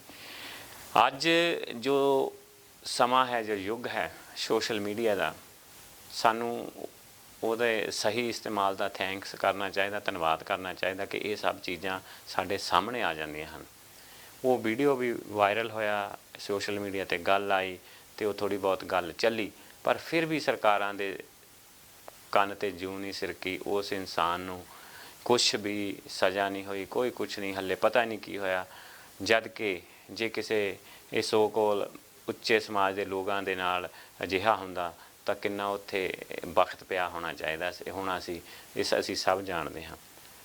ਉੱਥੇ ਇੱਕ ਖਾਸ ਜੋ ਸਮੁਦਾਇ ਹੈ, ਖਾਸ ਕਮਿਊਨਿਟੀ ਹੈ, ਉਹ ਦੂਸਰੇ ਲੋਕਾਂ ਨੂੰ ਇਨਸਾਨ ਸਮਝਦੇ ਹੀ ਨਹੀਂ। ਉੱਥੇ ਜਗ੍ਹਾਵਾਂ ਦੇ ਹੁਣ ਜਿਹੜੀਆਂ ਜਗ੍ਹਾ ਹਨ, ਪਾਪੂਲਰ ਜਗ੍ਹਾ ਹਨ, ਉਹਨਾਂ ਦੇ ਨਾਮ ਬਦਲੇ ਜਾ ਰਹੇ ਹਨ। ਜਿਹੜੇ ਇੱਕ ਖਾਸ ਕਮਿਊਨਿਟੀਆਂ ਦੇ ਲੋਕ ਆ, ਦੂਜੀਆਂ ਕਮਿਊਨਿਟੀਆਂ ਨੂੰ ਕਮਿਊਨਿਟੀਆਂ ਨਹੀਂ ਸਮਝਦੇ। ਹੁਣ ਜਿਸ ਤਰ੍ਹਾਂ ਤੁਸੀਂ ਦੇਖੋ ਕਿ ਬੜਾ ਇਹ ਟਰੈਂਡ ਚੱਲਿਆ ਹੈ ਕਿ ਜੋ ਇੰਡੀਆ ਦੀਆਂ ਫਿਲਮਾਂ ਹਨ ਉਹਨਾਂ ਦੇ ਵਿੱਚ ਜੇ ਕੋਈ ਸਾਡੇ ਮੁਸਲਿਮ ਭਾਈਚਾਰੇ ਦਾ ਐਕਟਰ ਹੈ ਤਾਂ ਉਹ ਸ਼ਰੇਆਮ ਕਹਿ ਰਹੇ ਕਿ ਇਹਦਾ ਬਾਈਕਾਟ ਕਰੋ, ਇਹਦੀ ਫਿਲਮ ਨਹੀਂ ਦੇਖਣੀ, ਕਿਉਂਕਿ ਇਹ ਉਸ ਕਮਿਊਨਿਟੀ ਦੇ ਨਾਲ ਸੰਬੰਧਿਤ ਹੈ। ਕਿੱਥੇ ਦੇਸ਼ ਨੂੰ ਪਾੜ ਕੇ ਇਹ ਲਿਜਾਣਾ ਚਾਹੁੰਦੇ ਹਨ, ਕੋਈ ਸਮਝ ਨਹੀਂ ਆ ਰਹੀ। ਸਾਨੂੰ ਸਭ ਨੂੰ, ਜਿੰਨੇ ਵੀ ਅਸੀਂ ਹਾਂ, ਸਾਡੀਆਂ ਖਾਸ ਕਰਕੇ ਜਿੰਨੀਆਂ ਇੱਥੇ, ਮੈਂ ਤਾਂ ਹਮੇਸ਼ਾ ਇਹ ਗੱਲ ਕਰਦਾ ਕਿ ਸਾਨੂੰ ਔਰਗਨਾਈਜ਼ ਹੋਣਾ ਚਾਹੀਦਾ। ਵਰਲਡ ਵਾਈਡ ਇੱਕ ਔਰਗਨਾਈਜੇਸ਼ਨ ਸਾਡੀ ਬਣਨੀ ਚਾਹੀਦੀ ਹੈ।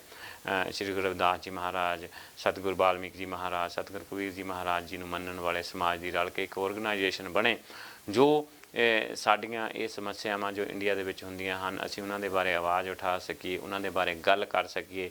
ਪਰ ਉਹ ਜਿਹੜੀਆਂ ਔਰਗਨਾਈਜੇਸ਼ਨਾਂ ਹਨ, ਔਰਗਨਾਈਜੇਸ਼ਨ ਜੇ ਕੋਈ ਬਣਨੀ ਹੈ ਉਹ ਅਜਿਹੀ ਹੋਣੀ ਚਾਹੀਦੀ ਹੈ ਜਿਸ ਦੇ ਵਿੱਚ ਸਿਰਫ ਪ੍ਰਧਾਨਗੀਆਂ ਦੇ ਲਾਲਚੀ ਜਾਂ ਜਨਰਲ ਸੈਕਟਰੀਆਂ ਦੇ ਲਾਲਚੀ ਨਹੀਂ ਹੋਣੇ ਚਾਹੀਦੇ।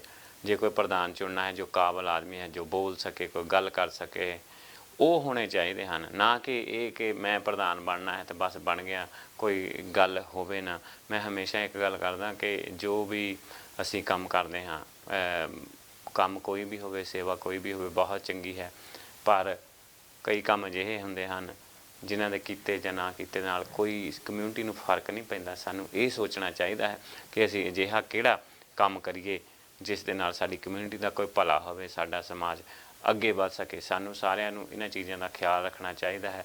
ਸੋ ਸਮਾਂ ਹੋ ਗਿਆ ਜੀ ਇੱਕ ਛੋਟੀ ਜਿਹੀ ਬ੍ਰੇਕ ਦਾ। ਬ੍ਰੇਕ ਤੋਂ ਬਾਅਦ ਇੱਕ ਦੂਸਰਾ ਵਿਸ਼ਾ ਜੋ ਅੱਜ ਕੱਲ੍ਹ ਚੱਲ ਰਿਹਾ, ਪੂਰੇ ਟਰੈਂਡਿੰਗ ਦੇ ਵਿੱਚ ਹੈ, ਉਸ ਦੇ ਬਾਰੇ ਗੱਲ ਕਰਦੇ ਹਾਂ। ਸੋ ਜਾਣਾ ਕਿਤੇ ਨਹੀਂ, ਚਾਹ ਦਾ ਕੱਪ ਲੈ ਕੇ ਜਾਂ ਜੋ ਵੀ ਹੈ ਲੈ ਕੇ ਦੁਬਾਰਾ TV ਦੇ ਸਾਹਮਣੇ ਆ ਜਾਓ। ਮਿਲਦੇ ਹਾਂ ਜੀ ਇੱਕ ਛੋਟੀ ਜਿਹੀ ਬ੍ਰੇਕ ਤੋਂ ਬਾਅਦ।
प्रोग्राम खरियां खरियां देख रहे सब दर्शकों, एक बार फिर तो एकता टीवी ਤੇ ਤੁਹਾਡਾ ਸਭ ਦਾ ਸਵਾਗਤ ਹੈ ਜੀ। ਮੈਂ ਅਮਰਜੀਤ ਮਾਲ ਤੁਹਾਡੀ ਸੇਵਾ ਦੇ ਵਿੱਚ ਪ੍ਰੋਗਰਾਮ ਦੇ ਦੂਸਰੇ ਤੇ ਆਖਰੀ ਭਾਗ ਦੇ ਵਿੱਚ ਫਿਰ ਹਾਜ਼ਰ ਹਾਂ ਜੀ। ਸੋ ਜਿਸ ਤਰ੍ਹਾਂ ਗੱਲਾਂ ਹੋ ਰਹੀਆਂ ਕਿ ਸਮਾਜ ਦੇ ਲਈ ਸਾਨੂੰ ਚੰਗਿਆਂ ਕਰਨ ਲਈ ਹਮੇਸ਼ਾ ਕੋਸ਼ਿਸ਼ ਕਰਨੀ ਚਾਹੀਦੀ ਹੈ। ਸੋ ਜੋ ਦੂਸਰੀ ਗੱਲ ਮੈਂ ਕਰਨੀ ਹੈ, ਅੱਜ ਕੱਲ੍ਹ ਜੋ ਕਹਿੰਦੇ ਆ ਕਿ ਬੜਾ ਟਰੈਂਡਿੰਗ ਦੇ ਵਿੱਚ ਮਾਮਲਾ ਹੈ, ਸਾਰਿਆਂ ਨੂੰ ਪਤਾ ਹੀ ਹੈ, ਉਹ ਹੈ ਜੀ ਸ਼ਰਾਧ। ਸ਼ਰਾਧ ਮੈਨੂੰ ਇਹਨਾਂ ਚੀਜ਼ਾਂ ਦਾ ਨਾਮ ਲੈ ਕੇ ਜਾਂ ਸੁਣ ਕੇ ਹਾਸਾ ਆ ਜਾਂਦਾ ਹੈ। ਅਸੀਂ ਜਿਸ ਤਰ੍ਹਾਂ ਮੈਂ ਕਿਹਾ ਕਿ ਸਾਡੀ ਸਭ ਦੀ ਜਿੰਨੀਆਂ ਵੀ ਔਰਗਨਾਈਜੇਸ਼ਨਾਂ ਹਨ, ਚਾਹੇ ਉਹ ਗੁਰੂ ਘਰ ਹੈ, ਚਾਹੇ ਵੈਸੇ ਕੋਈ ਸਾਡੀ ਔਰਗਨਾਈਜੇਸ਼ਨ ਹੈ, ਚਾਹੇ ਡਾਕਟਰ ਬਾਬਾ ਸਾਹਿਬ ਭੀਮ ਰਾਓ ਅੰਬੇਦਕਰ ਜੀ ਦੇ ਨਾਮ ਨਾਲ ਕੋਈ ਔਰਗਨਾਈਜੇਸ਼ਨ ਹੈ, ਚਾਹੇ ਕੋਈ ਬੁੱਧਿਸਟ ਔਰਗਨਾਈਜੇਸ਼ਨ ਹੈ, ਜਿੰਨੀਆਂ ਵੀ ਸਾਡੇ ਸਮਾਜ ਦੇ ਨਾਲ ਸੰਬੰਧਿਤ ਔਰਗਨਾਈਜੇਸ਼ਨਾਂ ਹਨ, ਅਸੀਂ ਸਭ ਕਿਤੇ ਨਾ ਕਿਤੇ ਫੇਲ ਹੋ ਗਏ ਆਪਣੇ ਲੋਕਾਂ ਨੂੰ ਜਾਗਰੂਕ ਕਰਨ ਦੇ ਲਈ, ਇਹਨਾਂ ਚੀਜ਼ਾਂ ਦੇ ਲਈ। ਉਲਟਾ ਅਸੀਂ ਇਹਨਾਂ ਚੀਜ਼ਾਂ ਨੂੰ ਪ੍ਰਮੋਟ ਕਰਦੇ ਹਾਂ। ਪ੍ਰਮੋਟ ਕਰਨ ਤੋਂ ਭਾਵ ਇਹ ਕਿ ਆਹ ਜੋ ਸ਼ਰਾਧ ਸ਼ਰੂਧ ਜੋ ਵੀ ਕਹਿੰਦੇ ਚੱਲ ਰਹੇ ਅੱਜ ਕੱਲ੍ਹ, ਉਹ ਜਦੋਂ ਲੋਕ ਗੁਰਦੁਆਰਿਆਂ ਦੇ ਵਿੱਚ, ਹੁਣ ਸਾਡੇ ਜਿੰਨੇ ਵੀ ਸ਼੍ਰੀ ਗੁਰੂ ਰਵਿਦਾਸ ਭਵਨ ਜਾਂ ਸ਼੍ਰੀ ਗੁਰੂ ਰਵਿਦਾਸ ਭਵਨ ਹਨ ਜਾਂ ਗੁਰੂ ਘਰ ਹਨ ਗੁਰੂ ਰਵਿਦਾਸ ਮਹਾਰਾਜ ਦੇ ਨਾਮ ਦੇ ਨਾਲ ਸੰਬੰਧਿਤ, ਕਿਉਂਕਿ ਅਸੀਂ ਉੱਥੇ ਜਾਈਦਾ, ਮੈਂ ਤਾਂ ਉੱਥੇ ਕਹਿ ਸਕਦਾ, ਉੱਥੋਂ ਦੀ ਗੱਲ ਕਰ ਸਕਦਾ। ਲੋਕ ਸਾਡੀਆਂ ਬੀਬੀਆਂ ਉਹ ਉੱਥੇ ਜਿਉਂ ਦੇ ਤੇਰੇ ਦੀ ਆਟਿਆਂ ਦੇ ਬੈਗ, ਦਾਲਾਂ ਦੇ ਬੈਗ ਉੱਥੇ ਗਰੇ ਲਾਈ ਜਾਂਦੇ। ਜੇ ਉਹਨਾਂ ਨੂੰ ਪੁੱਛੋ ਵੀ ਇਹ ਕਿਸ ਚੀਜ਼ ਲਈ ਹੈ, ਤੇ ਉਹ ਕਹਿੰਦੇ ਕਿ ਇਹ ਜੀ ਸਾਡਾ ਬਾਪ ਜਾਂ ਸਾਡਾ ਦਾਦਾ ਜਾਂ ਸਾਡੀ ਦਾਦੀ ਜਾਂ ਸਾਡਾ ਨਾਨਾ ਜਾਂ ਨਾਨੀ ਉਹ ਪੂਰੇ ਹੋ ਗਏ, ਇਸ ਦੁਨੀਆ ਤੋਂ ਚਲੇ ਗਏ, ਜਹਾਨ ਤੋਂ ਚਲੇ ਗਏ, ਅਤੇ ਉਹਨਾਂ ਦੇ ਲਈ ਇਹ ਸ਼ਰਾਧਾਂ ਦਾ ਜੋ ਆਟਾ ਹੈ ਉਹਨਾਂ ਦੇ ਨਾਮ 'ਤੇ ਅਸੀਂ ਦੇ ਕੇ ਚੱਲੇ ਹਾਂ, ਉਹਨਾਂ ਦੇ ਨਾਮ 'ਤੇ ਇਹ ਦਾਲਾਂ ਜਾਂ ਪੈਸੇ ਜਾਂ ਅਰਦਾਸਾਂ ਅਸੀਂ ਕਰਾਉਂਦੇ ਹਾਂ। ਬੜੀ ਹਾਸੋਹਾਣੀ ਗੱਲ ਨਹੀਂ ਲੱਗਦੀ ਇਹ ਤੁਹਾਨੂੰ? ਮੈਨੂੰ ਤਾਂ ਬੜੀ ਲੱਗਦੀ ਕਿ ਤੁਸੀਂ ਜੀਂਦੇ ਇਨਸਾਨ ਨੂੰ ਪਾਣੀ ਦਾ ਗਲਾਸ ਨਹੀਂ ਅਸੀਂ ਪੁੱਛਦੇ। ਬਹੁਤ ਸਾਰੇ ਘਰਾਂ ਦੇ ਵਿੱਚ ਸੇਮ ਸਟੋਰੀ ਹੈ, ਇਹਦੇ ਵਿੱਚ ਹੋ ਸਕਦਾ ਮੇਰੇ ਵੀ ਘਰ ਸੇਮ ਹੀ ਸਟੋਰੀ ਹੋਵੇ, ਪਰ ਇਹ ਬਹੁਤ ਸਾਰੇ ਘਰਾਂ ਦੀ ਇਹ ਸੱਚਾਈ ਹੈ, ਸਾਡੇ ਕਮਿਊਨਿਟੀ ਦੀ ਸੱਚਾਈ ਹੈ ਕਿ ਜੇ ਸਿਆਣਾ ਬੰਦਾ ਕੋਈ ਘਰ ਦੇ ਵਿੱਚ ਬੈਠਾ ਹੈ, ਅਸੀਂ ਉਸ ਨੂੰ ਪੁੱਛਣਾ ਨਹੀਂ, ਉਸ ਦੀ ਬਾਤ ਨਹੀਂ ਪੁੱਛਣੀ। ਜੇ ਉਹ ਕਿਤੇ ਵਿਚਾਰੇ ਆਪਣੇ ਏਜ ਦੇ ਹਿਸਾਬ ਦੇ ਨਾਲ, ਇੱਕ ਪਾਸੇ ਤੁਸੀਂ ਟੀਵੀ ਦੇਖ ਰਹੇ ਹੋ, ਜੇ ਸਿਆਣਾ ਬੰਦਾ ਬੈਠਾ, ਜੇ ਕਿਤੇ ਖੰਘ ਵੀ ਪਿਆ ਤਾਂ ਅਸੀਂ ਉਹ ਯਾਰ ਕੀ ਇਹਨੇ ਬੁੜੇ ਨੇ ਤੰਗ ਕੀਤਾ ਪਿਆ, ਖੰਘੀ ਜਾਂਦਾ, ਜਾਂ ਬੁੜੀ ਸਾਡੇ ਕੋਲ ਆਹਾ ਹੀ ਮੰਗੀ ਜਾਂਦੀ ਹੈ, ਕੰਮ ਤੋਂ ਥੱਕੇ ਆਏ ਹਾਂ, ਉਦੋਂ ਅਸੀਂ ਆਪਣੀ ਮਾਂ ਨੂੰ ਜਾਂ ਮਾਂ ਦੀ ਮਾਂ ਨੂੰ ਜਾਂ ਪਿਓ ਦੀ ਮਾਂ ਨੂੰ ਜਾਂ ਪਿਓ ਦੇ ਪਿਓ ਨੂੰ ਅਸੀਂ ਬੁੜਾ ਤੇ ਬੁੜੀ ਦੱਸਣ ਲੱਗ ਪੈਂਦੇ ਹਾਂ। ਅਸੀਂ ਉਹਨਾਂ ਰਿਸ਼ਤਿਆਂ ਦੀ ਵੀ ਇੱਜ਼ਤ ਕਰਨੀ ਭੁੱਲ ਜਾਂਦੇ ਹਾਂ। ਜੇ ਉਹ ਬਜ਼ੁਰਗ ਸਾਡੇ ਕੋਲੋਂ 10 ਵਾਰੀ ਪਾਣੀ ਦਾ ਗਲਾਸ ਮੰਗਦੇ ਆ ਤਾਂ ਅਸੀਂ ਇੱਕ ਵਾਰੀ ਉਹ ਵੀ ਮੂੰਹ ਸਿਰ ਨੱਕ ਚੜ੍ਹਾ ਕੇ ਪਾਣੀ ਦਾ ਗਲਾਸ ਉਸ ਨੂੰ ਦੇ ਕੇ 20 ਗੱਲਾਂ ਸੁਣਾਉਂਦੇ ਹਨ। ਇਹ ਉਹੀ ਬਜ਼ੁਰਗ ਹਨ, ਉਹੀ ਮਾਵਾਂ, ਉਹੀ ਦਾਦੇ ਦਾਦੀਆਂ, ਉਹੀ ਨਾਨੇ ਨਾਨੀਆਂ ਹਨ ਜਿਨ੍ਹਾਂ ਨੇ ਸਾਨੂੰ ਹੱਥੀਂ ਚੱਕ ਕੇ ਪਾਲਿਆ ਹੁੰਦਾ ਹੈ। ਮਾਵਾਂ ਅਤੇ ਸਾਡੇ ਪਿਓ ਜਿਨ੍ਹਾਂ ਨੇ ਸਾਡਾ ਗੰਦ ਮੂਤ ਹਰ ਇੱਕ ਚੀਜ਼ ਚੱਕੀ ਹੁੰਦੀ ਹੈ, ਅਸੀਂ ਉਹਨਾਂ ਨੂੰ ਇਹ ਗੱਲਾਂ ਸੁਣਾਉਣ ਲੱਗ ਪੈਂਦੇ ਹਾਂ। ਫਿਰ ਜਦੋਂ ਉਹ ਇਸ ਦੁਨੀਆ ਤੋਂ ਚਲੇ ਜਾਂਦੇ ਆ ਤਾਂ ਫਿਰ ਅਸੀਂ ਉਹਨਾਂ ਦੇ ਨਾਮਾਂ 'ਤੇ ਕੋਈ ਆਟੇ ਚੜਾਉਂਦਾ ਹੈ, ਕੋਈ ਦਾਲਾਂ ਚੜਾਉਂਦਾ ਹੈ, ਕੋਈ ਕੁਛ ਕਰਦਾ ਹੈ। ਜੇ ਜੀਂਦੇ ਨੂੰ ਤੁਸੀਂ ਪਾਣੀ ਦਾ ਘੁੱਟ ਨਹੀਂ ਦੇ ਸਕੇ, ਉਸ ਨੂੰ ਉਸ ਦੀ ਮਰਜ਼ੀ ਦੀ ਰੋਟੀ ਬਣਾ ਕੇ ਨਹੀਂ ਦੇ ਸਕੇ, ਉਸ ਦੇ ਕੋਲ 2 ਮਿੰਟ ਬਹਿ ਕੇ ਗੱਲਾਂ ਨਹੀਂ ਕਰ ਸਕੇ, ਅਤੇ ਹਰਦੂ ਲਾਉਣ 'ਤੇ ਸਾਡੇ ਸਭ ਦੇ ਇਹ ਸ਼ਰਾਧ ਅਜਿਹੇ ਪਖੰਡ ਕਰਨ ਨੂੰ। ਸਤਿਗੁਰੂ ਕਬੀਰ ਜੀ ਮਹਾਰਾਜ ਜੀ ਕਹਿੰਦੇ ਆ ਆਪਣੀ ਬਾਣੀ ਦੇ ਵਿੱਚ, ਕਿਉਂਕਿ ਮੈਂ ਗਿਆਨੀ ਧਿਆਨੀ ਤਾਂ ਹੈ ਨਹੀਂ, ਜਿੰਨਾ ਕੁ ਪੜ੍ਹੀ ਦਾ ਓਨਾ ਕੁ ਦਿਮਾਗ ਦੇ ਵਿੱਚ ਜ਼ਰੂਰ ਰਹਿੰਦਾ ਹੈ। ਸਤਿਗੁਰੂ ਕਬੀਰ ਜੀ ਮਹਾਰਾਜ ਜੀ ਆਪਣੀ ਬਾਣੀ 'ਚ ਕਹਿੰਦੇ ਕਿ ਜੀਂਦੇ ਆਪਣੇ ਪਿਓ ਨੂੰ ਅਸੀਂ ਪਾਣੀ ਦਾ ਗਲਾਸ ਨਹੀਂ ਦੇ ਸਕਦੇ ਜਾਂ ਇੱਕ ਰੋਟੀ ਦਾ ਟੁੱਕ ਨਹੀਂ ਦੇ ਸਕਦੇ, ਅਤੇ ਮਰਨ ਤੋਂ ਬਾਅਦ ਕਾਵਾਂ ਨੂੰ ਚੋਗੇ ਪਾ ਪਾ ਕੇ, ਕਾਵਾਂ ਨੂੰ, ਕੁੱਤਿਆਂ ਨੂੰ, ਗਾਵਾਂ ਮੱਝਾਂ ਨੂੰ ਆਪਣੇ ਮਾਂ ਪਿਓ ਬਣਾਉਂਦੇ ਹਾਂ। ਬੜੀ ਸ਼ਰਮ ਦੀ ਗੱਲ ਹੈ, ਸਾਨੂੰ ਸਾਰਿਆਂ ਲਈ ਡੁੱਬ ਕੇ ਮਰਨਾ ਚਾਹੀਦਾ ਹੈ।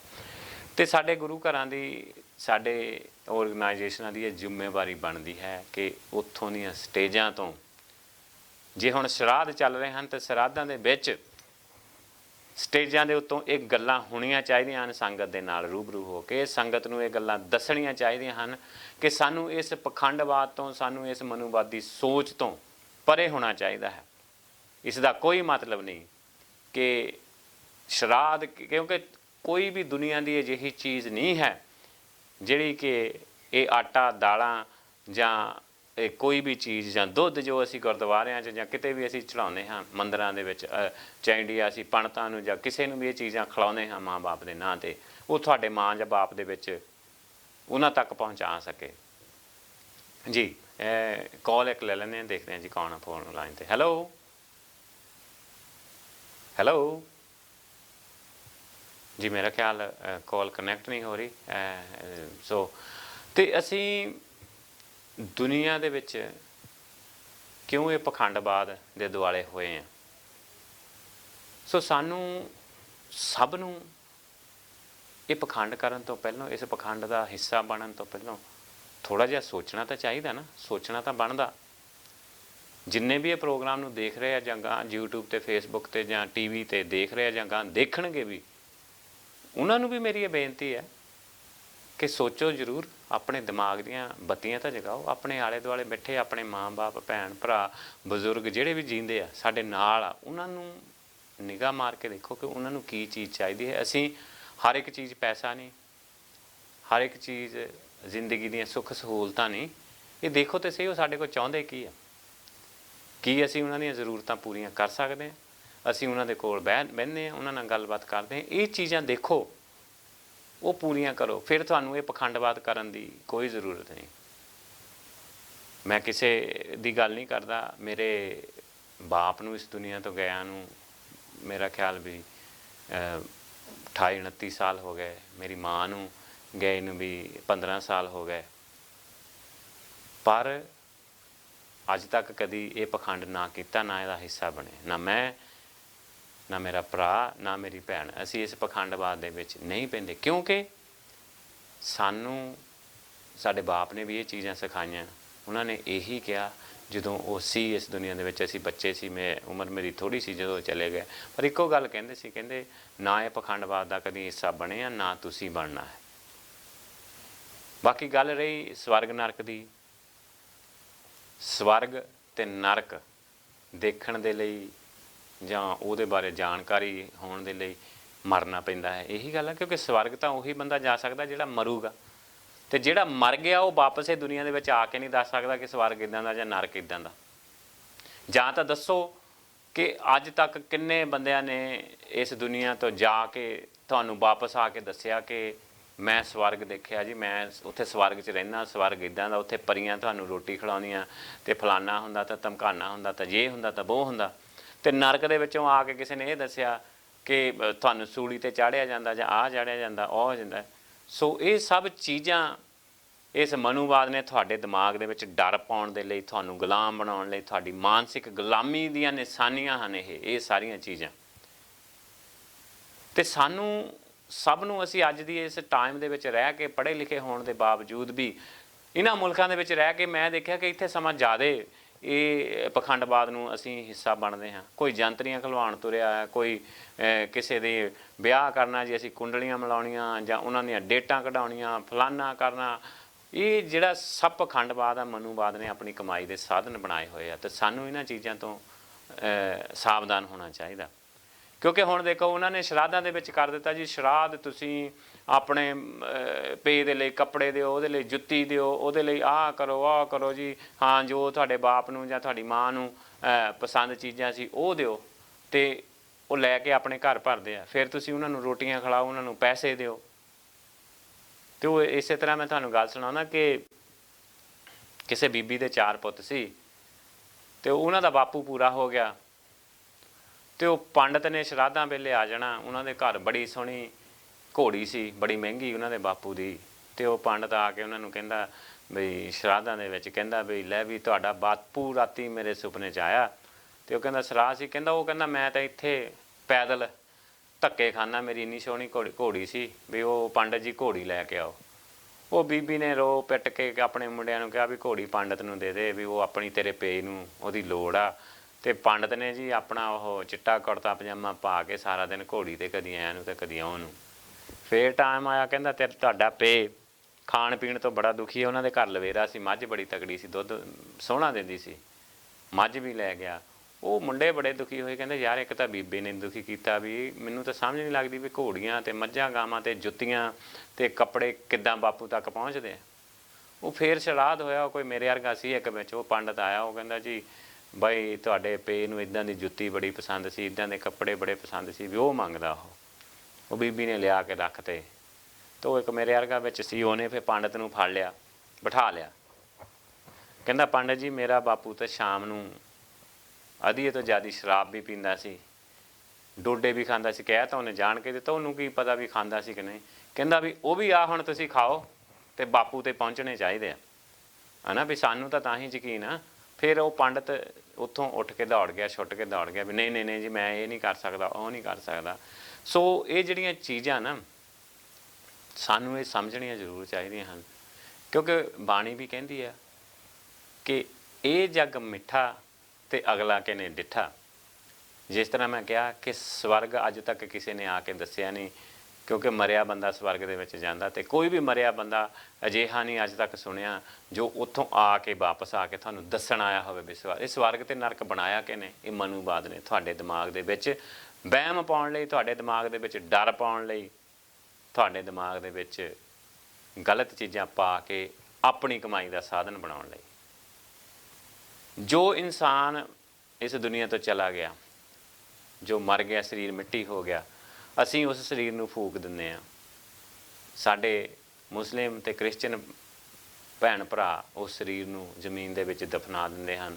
ਜੋ ਕੁਝ ਸਮਾਂ ਪਾ ਕੇ, ਕਿਉਂਕਿ ਜ਼ਮੀਨ ਦੇ ਵਿੱਚੋਂ ਪੈਦਾ ਹੋ ਕੇ ਕੀੜੇ ਉਸ ਸਰੀਰ ਨੂੰ ਆਪਣਾ ਖਾਣਾ ਬਣਾ ਲੈਂਦੇ ਆ। ਹੁਣ ਜੋ ਸਾਡੇ ਇੰਗਲੈਂਡ ਦੀ ਮਹਾਰਾਣੀ ਇਸ ਦੁਨੀਆ ਤੋਂ ਤੁਰ ਗਈ, ਕੱਲ੍ਹ ਨੂੰ ਉਹਦਾ ਫਿਊਨਰਲ ਹੈ, ਉਸ ਨੂੰ ਵੀ ਉਸ ਜ਼ਮੀਨ ਦੇ ਵਿੱਚ ਹੀ ਜਾਣਾ ਪੈਣਾ ਹੈ। ਭਾਵੇਂ ਉਹਨਾਂ ਨੇ ਉਹਦਾ ਬੌਕਸਾ ਜਿੰਨਾ ਮਰਜ਼ੀ ਮਹਿੰਗਾ ਬਣਾ ਦੇਣਾ ਹੈ, ਜਾਂ ਉਸਦੇ ਜਿੰਨੇ ਵੀ ਕਹਿੰਦੇ ਉਹ ਗਹਿਣੇ ਪਾਉਂਦੀ ਸੀ ਮਿਲੀਅਨਸ ਐਂਡ ਮਿਲੀਅਨਸ ਪਾਉਂਡ ਦੇ, ਉਹਦੇ ਵਿੱਚ ਪਾ ਕੇ ਉਹਦੇ ਕੌਫਿਨ ਦੇ ਵਿੱਚ ਦਫਨਾ ਦੇਣੇ ਹਨ। ਉਹਦੇ ਫਿਊਨਰਲ 'ਤੇ ਕਹਿੰਦੇ ਕਿ 47 ਮਿਲੀਅਨ ਪਾਉਂਡ ਖਰਚਾ ਆਉਣਾ ਹੈ, ਪਰ ਸਰੀਰ ਤਾਂ ਉਸਦਾ ਵੀ ਉਹਨਾਂ ਜ਼ਮੀਨ ਦੇ ਵਿੱਚੋਂ ਪੈਦਾ ਹੋਏ ਕੀੜਿਆਂ ਨੇ ਹੀ ਖਾਣਾ ਹੈ, ਉਹ ਵੀ ਮਿੱਟੀ ਦੇ ਵਿੱਚ ਮਿੱਟੀ ਹੀ ਹੋਣਾ ਹੈ। ਮਹਾਰਾਣੀ ਨੇ ਵੀ ਆ ਕੇ ਮੁੜ ਕੇ ਨਹੀਂ ਦੱਸਣਾ ਆਮ ਸ਼ੋਰ ਕਿ ਮੈਂ ਸਵਰਗ ਦੇ ਵਿੱਚ ਹਾਂ ਜਾਂ ਨਰਕ ਦੇ ਵਿੱਚ ਹਾਂ। ਉਹ ਸਵਰਗ ਦੇ ਵਿੱਚ ਇਸ ਦੁਨੀਆ ਦੇ ਵਿੱਚ ਸੀ। ਜਦੋਂ ਤੁਸੀਂ ਚੰਗੇ ਕਰਮ ਕਰਦੇ ਹੋ ਜਾਂ ਇੱਕ ਦੂਸਰੇ ਦਾ ਖਿਆਲ ਰੱਖਦੇ ਹੋ, ਤੁਸੀਂ ਪਰਿਵਾਰ ਦੇ ਵਿੱਚ ਖੁਸ਼ ਹੋ, ਤੁਹਾਡਾ ਪਰਿਵਾਰ ਤੁਹਾਡੇ ਨਾਲ ਹੈਪੀ ਹੈ, ਤੁਸੀਂ ਤੀਵੀਂ ਆਦਮੀ ਖੁਸ਼ ਹੋ ਆਪਸ ਵਿੱਚ, ਆਪਣੇ ਮਾਂ-ਬਾਪ ਦੇ ਨਾਲ ਖੁਸ਼ ਹੋ, ਆਪਣੇ ਮਾਂ-ਬਾਪ ਦੀ, ਆਪਣੇ ਰਿਸ਼ਤਿਆਂ ਦੀ ਦੇਖਭਾਲ ਕਰਦੇ ਹੋ, ਆਪਣੇ ਭੈਣਾਂ ਭਰਾਵਾਂ ਦੀ ਦੇਖਭਾਲ ਕਰਦੇ ਹੋ, ਇੱਕ ਦੂਸਰੇ ਦੇ ਨਾਲ ਹੱਸਦੇ ਖੇਡਦੇ ਹੋ, ਆਪਣੇ ਦਿਲਾਂ ਦੇ ਵਿੱਚੋਂ ਇੱਕ ਦੂਸਰੇ ਲਈ ਨਫ਼ਰਤ ਪਰੇ ਕੱਢ ਕੇ ਸਿੱਟਦੇ ਹੋ, ਦੂਸਰੇ ਦੀ ਖੁਸ਼ੀ ਦੇ ਵਿੱਚ ਖੁਸ਼ੀ ਹੁੰਦੀ ਹੈ ਤੁਹਾਨੂੰ, ਦੂਸਰੇ ਨੂੰ ਕੋਈ ਦੁੱਖ ਹੋਵੇ ਉਸ ਦੇ ਦੁੱਖ ਦੇ ਵਿੱਚ ਤੁਸੀਂ ਦੁਖੀ, ਤੁਹਾਨੂੰ ਦੁੱਖ ਲੱਗਦਾ ਹੈ, ਉਸ ਤੋਂ ਵੱਡਾ ਸਵਰਗ ਕੋਈ ਨਹੀਂ ਹੈ। ਅਤੇ ਜੇ ਤੁਹਾਡਾ ਆਲਾ ਦੁਆਲਾ, ਤੁਹਾਡਾ ਪਰਿਵਾਰ, ਤੁਹਾਡੇ ਮਾਂ-ਬਾਪ ਦੁਖੀ ਹਨ, ਤੁਹਾਡੇ ਤੋਂ ਦੁਖੀ ਹਨ, ਪਰਿਵਾਰ ਦੇ ਵਿੱਚ ਦੁਖੀ ਹਨ, ਤੁਹਾਡੇ ਪਰਿਵਾਰ ਦੇ ਵਿੱਚ ਕੋਈ ਸੁੱਖ ਨਹੀਂ, ਤੁਸੀਂ ਆਪਸ ਦੇ ਵਿੱਚ ਦੁਖੀ ਹੋ, ਹਰ ਇੱਕ ਚੀਜ਼ ਹੋਣ ਦੇ ਬਾਵਜੂਦ ਤੁਸੀਂ, ਤੁਹਾਡੇ ਘਰਾਂ ਦੇ ਵਿੱਚ ਲੜਾਈ ਝਗੜੇ ਹੁੰਦੇ ਹਨ, ਤੁਸੀਂ, ਤੁਹਾਡਾ ਘਰ ਜਾਣ ਨੂੰ ਦਿਲ ਨਹੀਂ ਕਰਦਾ, ਉਹ ਸਭ ਤੋਂ ਵੱਡਾ ਨਰਕ ਹੈ। ਹਰ ਇੱਕ ਚੀਜ਼ ਇਸ ਦੁਨੀਆ ਦੇ ਵਿੱਚ ਹੈ। ਜੇ ਤੁਸੀਂ ਕਿਸੇ ਦੇ ਨਾਲ ਮਾੜੀ ਕਰਨੀ ਹੈ, ਕਿਸੇ ਨੇ ਨਹੀਂ ਦੇਖਿਆ ਕਿ ਉੱਥੇ ਨਰਕ ਹੈ, ਕਿਉਂਕਿ ਤੁਹਾਡਾ ਸਰੀਰ ਹੀ ਨਹੀਂ ਹੈ, ਕਿਸੇ ਨੇ ਰੂਹ ਕੀ ਹੈ ਕਿਸੇ ਨੂੰ ਕੁਛ ਪਤਾ ਨਹੀਂ। ਜੇ ਤੁਹਾਡਾ ਸਰੀਰ ਨਹੀਂ ਹੈ ਤਾਂ ਤੁਹਾਨੂੰ ਨੁਕਸਾਨ ਕੌਣ ਪਹੁੰਚਾਊਗਾ। ਬਾਕੀ ਦੂਜੀ ਗੱਲ ਇਹ ਕਿ ਇਹ ਚੀਜ਼ਾਂ ਦੇ ਵਿੱਚ ਯਕੀਨ ਅਸੀਂ ਇੰਡੀਆ ਦੇ ਵਿੱਚ ਹੀ ਕਰਦੇ ਹਾਂ, ਜਾਂ ਪਾਕਿਸਤਾਨ, ਜਾਂ ਸਾਡੇ ਏਸ਼ੀਆਈ ਦੇਸ਼ ਹਨ ਜਿਹੜੇ, ਕਿਉਂਕਿ ਅਸੀਂ, ਜੋ ਮੇਰੇ ਹਿਸਾਬ ਦੇ ਨਾਲ ਦੁਨੀਆ ਦੀ ਸਭ ਤੋਂ ਖਤਰਨਾਕ ਚੀਜ਼ ਧਰਮ ਹੈ। ਧਰਮ ਤੁਹਾਡੀ ਮਨ ਦੀ ਸ਼ਾਂਤੀ ਦੇ ਲਈ ਹੋਣਾ ਚਾਹੀਦਾ ਹੈ, ਤੁਹਾਡੇ ਪੀਸ ਆਫ ਮਾਈਂਡ ਦੇ ਲਈ ਹੋਣਾ ਚਾਹੀਦਾ ਹੈ, ਤੁਹਾਡੇ ਦਿਲ ਨੂੰ ਸਕੂਨ ਦੇਣ ਵਾਲੀ ਚੀਜ਼ ਧਰਮ ਹੋਣੀ ਚਾਹੀਦੀ ਜਦੋਂ ਤੁਸੀਂ ਰੱਬ ਨੂੰ ਯਾਦ ਕਰਦੇ ਹੋ। ਪਰ ਜਦੋਂ ਤੁਸੀਂ ਉਸ ਨੂੰ ਇੱਕ ਸਰਟਨ ਐਕਸਟੈਂਟ ਤੋਂ ਵੱਧ ਉਸ ਦੇ ਵਿੱਚ ਚਲੇ ਜਾਂਦੇ ਹੋ, ਉਹਨੂੰ ਐਕਸਟ੍ਰੀਮ ਲੈਵਲ 'ਤੇ ਲੈ ਜਾਂਦੇ ਹੋ, ਤਾਂ ਉਹ ਖਤਰਨਾਕ ਬਣ ਜਾਂਦਾ ਹੈ। ਕਿਉਂਕਿ ਜੋ ਰੱਬ ਹੈ, ਜੇ ਰੱਬ ਇੱਕ ਫੀਲਿੰਗ ਹੈ, ਰੱਬ ਅੱਜ ਤੱਕ ਕਿਸੇ ਨੇ ਨਹੀਂ ਦੇਖਿਆ। ਜਿਹੜੇ ਐਡੇ ਐਡੇ ਸਾਡੇ, ਜਿਨ੍ਹਾਂ ਨੂੰ ਅਸੀਂ ਗੁਰੂ ਕਹਿੰਦੇ ਹਾਂ, ਜਾਂ ਇਹਨਾਂ ਨੇ ਇੰਨੀ ਭਗਤੀ ਕਰਕੇ, ਇੰਨਾ ਰੱਬ ਦਾ ਨਾਮ ਜਪ ਕੇ, ਉਹਨਾਂ ਨੇ ਵੀ ਨਹੀਂ ਕਿਹਾ ਕਿ ਮੈਂ ਰੱਬ ਦੇਖਿਆ ਹੈ। ਉਹ ਕਹਿੰਦੇ ਰੱਬ ਲੋਕਾਂ ਦੇ ਵਿੱਚ ਹੈ, ਰੱਬ ਤੁਹਾਡੇ ਅੰਦਰ ਹੈ। ਅਸੀਂ ਬਾਹਰ ਦੇਖਣ ਦੀ ਲੋੜ ਨਹੀਂ, ਰੱਬ ਸਾਡੇ ਅੰਦਰ ਹੀ ਹੈ। ਉਹਨਾਂ ਨੇ ਵੀ ਇਹੀ ਕਿਹਾ। ਜੇ ਅਸੀਂ ਸਤਿਗੁਰੂ ਰਵਿਦਾਸ ਮਹਾਰਾਜ ਜੀ, ਸਤਿਗੁਰੂ ਕਬੀਰ ਮਹਾਰਾਜ ਜੀ, ਸਤਿਗੁਰੂ ਵਾਲਮੀਕ ਜੀ ਮਹਾਰਾਜ ਜੀ ਦੀ ਗੱਲ ਕਰਦੇ, ਉਹਨਾਂ ਨੇ ਇਹ ਨਹੀਂ ਕਿਹਾ ਕਿ ਰੱਬ ਦੀ ਇੱਦਾਂ ਦੀ ਤਸਵੀਰ ਹੈ, ਰੱਬ ਦਾ ਇੱਦਾਂ ਦਾ ਚਿਹਰਾ ਹੈ, ਉਹ ਮੇਰੇ ਮੂਹਰੇ ਆ ਕੇ ਖੜਾ ਹੋ ਗਿਆ। ਨਹੀਂ, ਉਹਨਾਂ ਨੇ ਇਹੀ ਕਿਹਾ ਕਿ ਰੱਬ ਜਿਹੜਾ ਹੈ ਨਾ ਤੁਹਾਡੇ ਅੰਦਰ ਵੱਸਦਾ ਹੈ। ਅਸੀਂ ਬਾਹਰ ਲੱਭਦੇ ਫਿਰਦੇ ਹਾਂ, ਰੱਬ ਸਾਡੇ ਮਨ ਦੇ ਅੰਦਰ ਹੈ। ਤੋ ਕਹਿੰਦੇ ਕਿ ਸਤਿਗੁਰੂ ਰਵਿਦਾਸ ਜੀ ਮਹਾਰਾਜ ਕਹਿੰਦੇ ਆ ਕਿ ਉਹਨਾਂ ਨੇ ਵੀ ਕਿਹਾ ਜੇ ਤੁਹਾਡਾ ਮਨ ਚੰਗਾ ਤਾਂ ਕਠੌਤੀ 'ਚ ਗੰਗਾ। ਤੁਹਾਡੇ ਕੋਲ ਹੀ ਹਰ ਇੱਕ ਚੀਜ਼ ਹੈ। ਆਪਣੇ ਰਿਸ਼ਤਿਆਂ ਦੀ, ਆਪਣੇ ਪਰਿਵਾਰਾਂ ਦੀ, ਆਪਣੇ ਮਾਂ-ਬਾਪ ਦੀ, ਭੈਣਾਂ ਭਰਾਵਾਂ ਦੀ ਇੱਜ਼ਤ ਕਰੋ। ਜ਼ਿੰਦਗੀ ਦੇ ਵਿੱਚੋਂ ਕੁੜੱਤਣ ਨੂੰ ਬਾਹਰ ਕੱਢ ਕੇ ਸਿੱਟੋ। ਇਹ ਜਿਹੜਾ ਪਖੰਡਵਾਦ ਹੈ, ਅੱਜ ਤੋਂ ਇਹ ਵਾਅਦਾ ਕਰੋ ਅਸੀਂ ਸਾਰੇ ਜਣੇ ਜਿੰਨੇ ਵੀ, ਮੈਂ ਕਹਿੰਦਾ, ਕਿਉਂਕਿ ਮੇਰਾ ਇਹ ਬੋਲਣ ਦਾ ਜਾਂ ਇਹ ਗੱਲਾਂ ਕਰਨ ਦਾ ਮਤਲਬ ਇਹ ਬਿਲਕੁਲ ਨਹੀਂ ਹੁੰਦਾ ਕਿ ਕਿਸੇ ਨੂੰ ਦੁੱਖ ਪਹੁੰਚਾਇਆ ਜਾਵੇ। ਮੈਂ ਕਹਿੰਦਾ ਹੁੰਦਾ ਕਿ ਜੇ ਮੈਨੂੰ 100 ਬੰਦਾ ਦੇਖਦਾ ਸੁਣਦਾ ਹੈ, ਉਹਦੇ ਵਿੱਚੋਂ ਇੱਕ ਬੰਦੇ ਨੇ ਵੀ ਆਪਣੀ ਜ਼ਿੰਦਗੀ ਦੇ ਵਿੱਚ ਇਹਨਾਂ ਚੀਜ਼ਾਂ ਤੋਂ, ਇਹ ਪਖੰਡਵਾਦ ਤੋਂ ਦੂਰ ਕਰ ਲਿਆ ਆਪਣੇ ਆਪ ਨੂੰ, ਤੇ ਮੇਰਾ ਇਹ ਇੰਨਿਆਂ ਸਾਲਾਂ ਦਾ ਬੋਲਣਾ ਜਾਂ ਤੁਹਾਡੇ ਨਾਲ ਗੱਲਾਂ ਕਰਨਾ ਸਫਲ ਹੋ ਗਿਆ ਕਿਤੇ ਨਾ ਕਿਤੇ। ਅੱਜ ਤੋਂ ਇਹ ਵਾਅਦਾ ਕਰੋ ਕਿ ਇਹ ਜੋ ਸ਼ਰਾਧ ਜਾਂ ਇਹ ਆਟੇ ਚੜਾਉਣੇ ਜਾਂ ਆਹ ਕਰਨਾ, ਉਹਨਾਂ ਨੂੰ ਬੰਦ ਕਰੋ। ਆ ਹੁਣ ਮੋਹਰੇ ਦੀਵਾਲੀ ਆ ਜਾਣੀ ਆ, ਸਾਡੇ ਲੋਕਾਂ ਨੇ ਜੋ ਦੀਵੇ ਲਾਉਣ ਗੁਰਦੁਆਰਿਆਂ ਦੇ ਵਿੱਚ ਵੀ, ਇੱਥੇ ਤੇ ਖਾਸ ਕਰਕੇ ਸਾਡੀਆਂ ਜਿਹੜੀਆਂ ਸਭਾਵਾਂ ਨਾ, ਮੈਂ ਹਮੇਸ਼ਾ ਕਹਿੰਦਾ ਕਿ ਬਾਹਰ ਵੱਡੇ ਵੱਡੇ ਟੈਂਟ ਲਾਉਂਦੇ ਜੀ, ਲਓ ਜੀ ਇੱਥੇ ਦੀਵੇ ਲਾਓ ਆਪਣੇ ਜੇ ਤੁਸੀਂ ਪੁੱਛੋ ਕੀ ਕਰ, ਮੈਂ ਆਪਣੇ ਪੇ ਲਈ ਦੀਵਾ ਲਾਉਣ ਲੱਗਾ, ਵੀ ਪੁੱਛੋ ਤੁਸੀਂ ਇੱਕ ਦਿਨ ਤਾਂ ਦੀਵਾ ਲਾ ਦੋਗੇ, ਸਾਰੇ ਸਾਲ ਜਿਹੜਾ ਪੇ ਆ ਉਹ ਉੱਥੇ ਹਨੇਰੇ ਦੇ ਵਿੱਚ ਟੱਕਰਾਂ ਮਾਰਦਾ ਫਿਰਦਾ, ਉਦੋਂ ਨਹੀਂ ਉਹਨੂੰ ਰੋਸ਼ਨੀ ਦੀ ਲੋੜ। ਤੁਹਾਡੇ ਮਾਂ-ਬਾਪ ਤੁਹਾਨੂੰ, ਤੁਹਾਡੇ ਮਾਂ-ਬਾਪ, ਤੁਹਾਡੇ ਬਜ਼ੁਰਗ, ਤੁਹਾਡੇ ਵਿਛੜੀਆਂ ਰੂਹਾਂ ਤੁਹਾਨੂੰ ਹਮੇਸ਼ਾ ਦਿਲਾਂ ਦੇ ਵਿੱਚ ਯਾਦ ਹੋਣੀਆਂ ਚਾਹੀਦੀਆਂ। ਤੁਸੀਂ ਉਹਨਾਂ ਨੂੰ ਜੀਂਦਿਆਂ ਨੂੰ, ਉਹਨਾਂ ਨੂੰ ਜਿਉਂਦਿਆਂ ਨੂੰ ਇੰਨੀ ਖੁਸ਼ੀ ਦਿਓ, ਉਹਨਾਂ ਦਾ ਖਿਆਲ ਰੱਖੋ ਇੱਕ ਦੂਸਰੇ ਦਾ, ਕਿ ਤੁਹਾਨੂੰ ਉਹਨਾਂ ਨੂੰ ਯਾਦ ਕਰਕੇ ਨਾ ਮਨ ਖੁਸ਼ ਹੋਵੇ, ਤੁਹਾਡੇ ਮਨ ਦੇ ਵਿੱਚ ਇੱਕ ਖੁਸ਼ੀ ਆਵੇ ਕਿ ਲੈ ਮੇਰਾ ਬਾਪ, ਮੇਰੀ ਮਾਂ, ਮੇਰਾ ਨਾਨਾ, ਮੇਰੀ ਨਾਨੀ, ਮੇਰਾ ਦਾਦਾ, ਮੇਰੀ ਦਾਦੀ, ਜੋ ਵੀ ਇਸ ਦੁਨੀਆ ਤੋਂ ਜਾ ਚੁੱਕਿਆ, ਵੀ ਮੈਨੂੰ ਇੰਨਾ ਕੁ ਸੈਟਿਸਫੈਕਸ਼ਨ ਹੈ ਕਿ ਮੈਂ ਇਸ ਦੁਨੀਆ ਦੇ ਵਿੱਚ ਉਹਨਾਂ 'ਤੇ ਰਹਿੰਦਿਆਂ ਨੂੰ, ਉਹਨਾਂ ਨੂੰ ਕਿਸੇ ਚੀਜ਼ ਤੋਂ ਦੁਖੀ ਨਹੀਂ ਕੀਤਾ, ਉਹਨਾਂ ਦੀ ਚੰਗੀ ਤਰ੍ਹਾਂ ਦੇਖਭਾਲ ਕੀਤੀ, ਉਹਨਾਂ ਨੂੰ ਖੁਸ਼ੀ ਉਹ ਆਪਣੇ, ਉਹਨਾਂ ਨੇ ਆਖਰੀ ਸਾਹ ਲਏ ਜਿਸ ਤੋਂ ਉਹ ਮੇਰੇ ਤੋਂ ਸੈਟਿਸਫਾਈ ਗਏ, ਅਤੇ ਮੈਂ ਉਹਨਾਂ ਦੇ ਨਾਲ ਜਿੰਨਾ ਸਮਾਂ ਗੁਜ਼ਾਰਿਆ ਮੈਂ ਖੁਸ਼ ਸੀ ਉਹਨਾਂ ਦੇ ਨਾਲ। ਇਸ ਤੋਂ ਵੱਡਾ ਸਵਰਗ ਉਹਨਾਂ ਬਜ਼ੁਰਗਾਂ ਦੇ ਲਈ ਕੋਈ ਵੀ ਨਹੀਂ ਕਿ ਉਹਨਾਂ ਦੇ ਆਖਰੀ ਸਮੇਂ ਦੇ ਵਿੱਚ ਉਹਨਾਂ ਦਾ ਖਿਆਲ ਰੱਖੋ, ਉਹਨਾਂ ਦੀ ਦੇਖਭਾਲ ਕਰੋ, ਉਹਨਾਂ ਦੇ ਨਾਲ ਬੈਠ ਕੇ 2-4 ਮਿੱਠੀਆਂ ਗੱਲਾਂ ਕਰੋ। ਭਾਵੇਂ ਤੁਸੀਂ ਸਾਰਾ ਦਿਨ ਕੰਮ ਤੋਂ ਥੱਕ ਕੇ ਆਉਂਦੇ ਹੋ, ਸ਼ਾਮ ਨੂੰ ਆਉਂਦੇ ਨੂੰ ਜੇ ਤੁਹਾਡੀ ਮਾਂ ਹੈ ਜਾਂ ਤੁਹਾਡੀ ਦਾਦੀ ਹੈ, ਦਾਦਾ ਹੈ, ਨਾਨਾ ਹੈ, ਨਾਨੀ ਹੈ, ਕੋਈ ਵੀ ਹੈ, ਤੁਹਾਡੇ ਸੱਸ ਹੈ, ਸਹੁਰਾ ਹੈ, ਜਿਹਨੇ ਵੀ ਨਾਲ ਤੁਹਾਡੇ ਬਜ਼ੁਰਗ ਰਹਿੰਦੇ ਨਾ ਘਰ ਦੇ ਵਿੱਚ ਅੰਦਰ ਬਾੜਦੇ, ਉਹਨਾਂ ਨੂੰ ਹੱਸ ਕੇ ਇੱਕ ਵਾਰੀ ਬੁਲਾਓ। ਤੁਸੀਂ ਉਹਨਾਂ ਦੇ ਫੇਸ ਦੇਖੋ, ਉਹਨਾਂ ਦੇ ਚਿਹਰੇ ਦੇਖੋ, ਉਹਨਾਂ ਦੇ ਚਿਹਰੇ 'ਤੇ ਇੱਕ ਰੌਣਕ ਆ ਜਾਂਦੀ, ਕਿ ਵੱਖਰੀ ਰੌਣਕ ਆ ਜਾਂਦੀ ਕਿ ਲੈ ਮੇਰਾ ਧੀ ਜਾਂ ਪੁੱਤ, ਮੇਰੀ ਨੂੰਹ ਜਾਂ ਮੇਰਾ ਜਵਾਈ ਜਾਂ ਕੋਈ ਵੀ ਅੰਦਰ ਆਏ ਤਾਂ ਉਹਨਾਂ ਨੇ ਮੈਨੂੰ ਇੰਨੇ ਪਿਆਰ ਦੇ ਨਾਲ ਬੁਲਾਇਆ, ਉਹਨਾਂ ਦਾ ਚਿਹਰਾ ਖਿੜ ਜਾਂਦਾ ਕਿ ਇਹਨਾਂ ਨੂੰ ਮੈਂ ਯਾਦ, ਅੰਦਰ ਵੜਦਿਆਂ ਸਭ ਤੋਂ ਪਹਿਲਾਂ ਉਹ ਮੈਨੂੰ ਦੇਖ ਕੇ ਖੁਸ਼ ਹੁੰਦਾ, ਉਹ ਤੁਹਾਨੂੰ ਦੇਖ ਕੇ ਖੁਸ਼ ਹੁੰਦੇ ਆ, ਤੁਹਾਡੀਆਂ ਤਰੱਕੀਆਂ ਨੂੰ ਦੇਖ ਕੇ ਉਹ ਖੁਸ਼ ਹੁੰਦੇ। ਉਹ ਘਰ ਦੇ ਵਿੱਚ ਬੈਠੇ ਹਰ ਵੇਲੇ ਇਹ ਦੁਆ ਕਰਦੇ ਆ ਕਿ ਮੇਰੇ ਪੁੱਤ ਨੂੰ, ਮੇਰੇ ਨੂੰਹ ਨੂੰ, ਮੇਰੀ ਧੀ ਨੂੰ, ਮੇਰੇ ਜਵਾਈ ਨੂੰ, ਮੇਰੇ ਪੁੱਤ ਨੂੰ, ਪੋਤੀਆਂ ਨੂੰ, ਸਾਰਿਆਂ ਨੂੰ ਇਹ ਪਰਮਾਤਮਾ ਰਾਜ਼ੀ ਰੱਖੀ, ਇਹਨਾਂ ਨੂੰ ਜ਼ਿੰਦਗੀ ਦੇ ਵਿੱਚ ਤਰੱਕੀਆਂ ਬਖਸ਼ੀ। ਉਹ ਹਰ ਵੇਲੇ ਤੁਹਾਡੇ ਲਈ ਦੁਆਵਾਂ ਕਰਦੇ ਆ, ਕਿਉਂਕਿ ਉਹਨਾਂ ਨੇ ਆਪਣੀ ਜ਼ਿੰਦਗੀ ਜੀ ਲਈ, ਉਹਨਾਂ ਨੇ ਆਪਣੀ ਸਾਰੀ ਜ਼ਿੰਦਗੀ ਦੇਖ ਲਈ, ਉਹਨਾਂ ਨੇ ਆਪਣਾ ਕਾਰੋਬਾਰ, ਉਹਨਾਂ ਨੇ ਆਪਣੇ ਬੱਚੇ ਵੱਡੇ ਹੁੰਦੇ, ਆਪਣੀਆਂ ਵਿਆਹ ਸ਼ਾਦੀਆਂ, ਫਿਰ ਬੱਚੇ, ਹਰ ਇੱਕ ਚੀਜ਼ ਉਹਨਾਂ ਨੇ ਵਧੀਆ ਤਰੀਕੇ ਦੇ ਨਾਲ ਦੇਖ ਲਈ। ਅਖੀਰਲੇ ਟਾਈਮ ਦੇ ਵਿੱਚ ਉਹਨਾਂ ਨੂੰ ਇਹੀ ਹੁੰਦਾ ਹੈ ਕਿ ਹੁਣ ਮੇਰਾ ਪਰਿਵਾਰ, ਮੇਰਾ ਲਾਇਆ ਹੋਇਆ ਪੌਦਾ ਬੜੇ ਵਧੀਆ ਤਰੀਕੇ ਦੇ ਨਾਲ ਵੱਧ ਫੁੱਲ ਰਿਹਾ, ਬੜਾ ਵਧੀਆ ਖਿੜ ਰਿਹਾ। ਉਹ ਇਸ ਚੀਜ਼ ਦੇ ਵਿੱਚ ਖੁਸ਼ ਰਹਿੰਦੇ, ਕਿਉਂਕਿ ਉਹਨਾਂ ਨੂੰ ਤੁਹਾਡੇ ਕੋਲੋਂ ਚਾਹੀਦਾ ਕੁਛ ਨਹੀਂ। ਬਜ਼ੁਰਗ ਨੇ, ਜੇ ਕੋਈ 70, 75, 80 ਸਾਲ ਦਾ ਬਜ਼ੁਰਗ, ਉਹਨੇ ਤੁਹਾਡੇ ਪੈਸਿਆਂ ਤੋਂ ਕੀ ਲੈਣਾ, ਕਿਉਂਕਿ ਉਹਦੀਆਂ ਲੋੜਾਂ ਮੁੱਕ ਚੁੱਕੀਆਂ।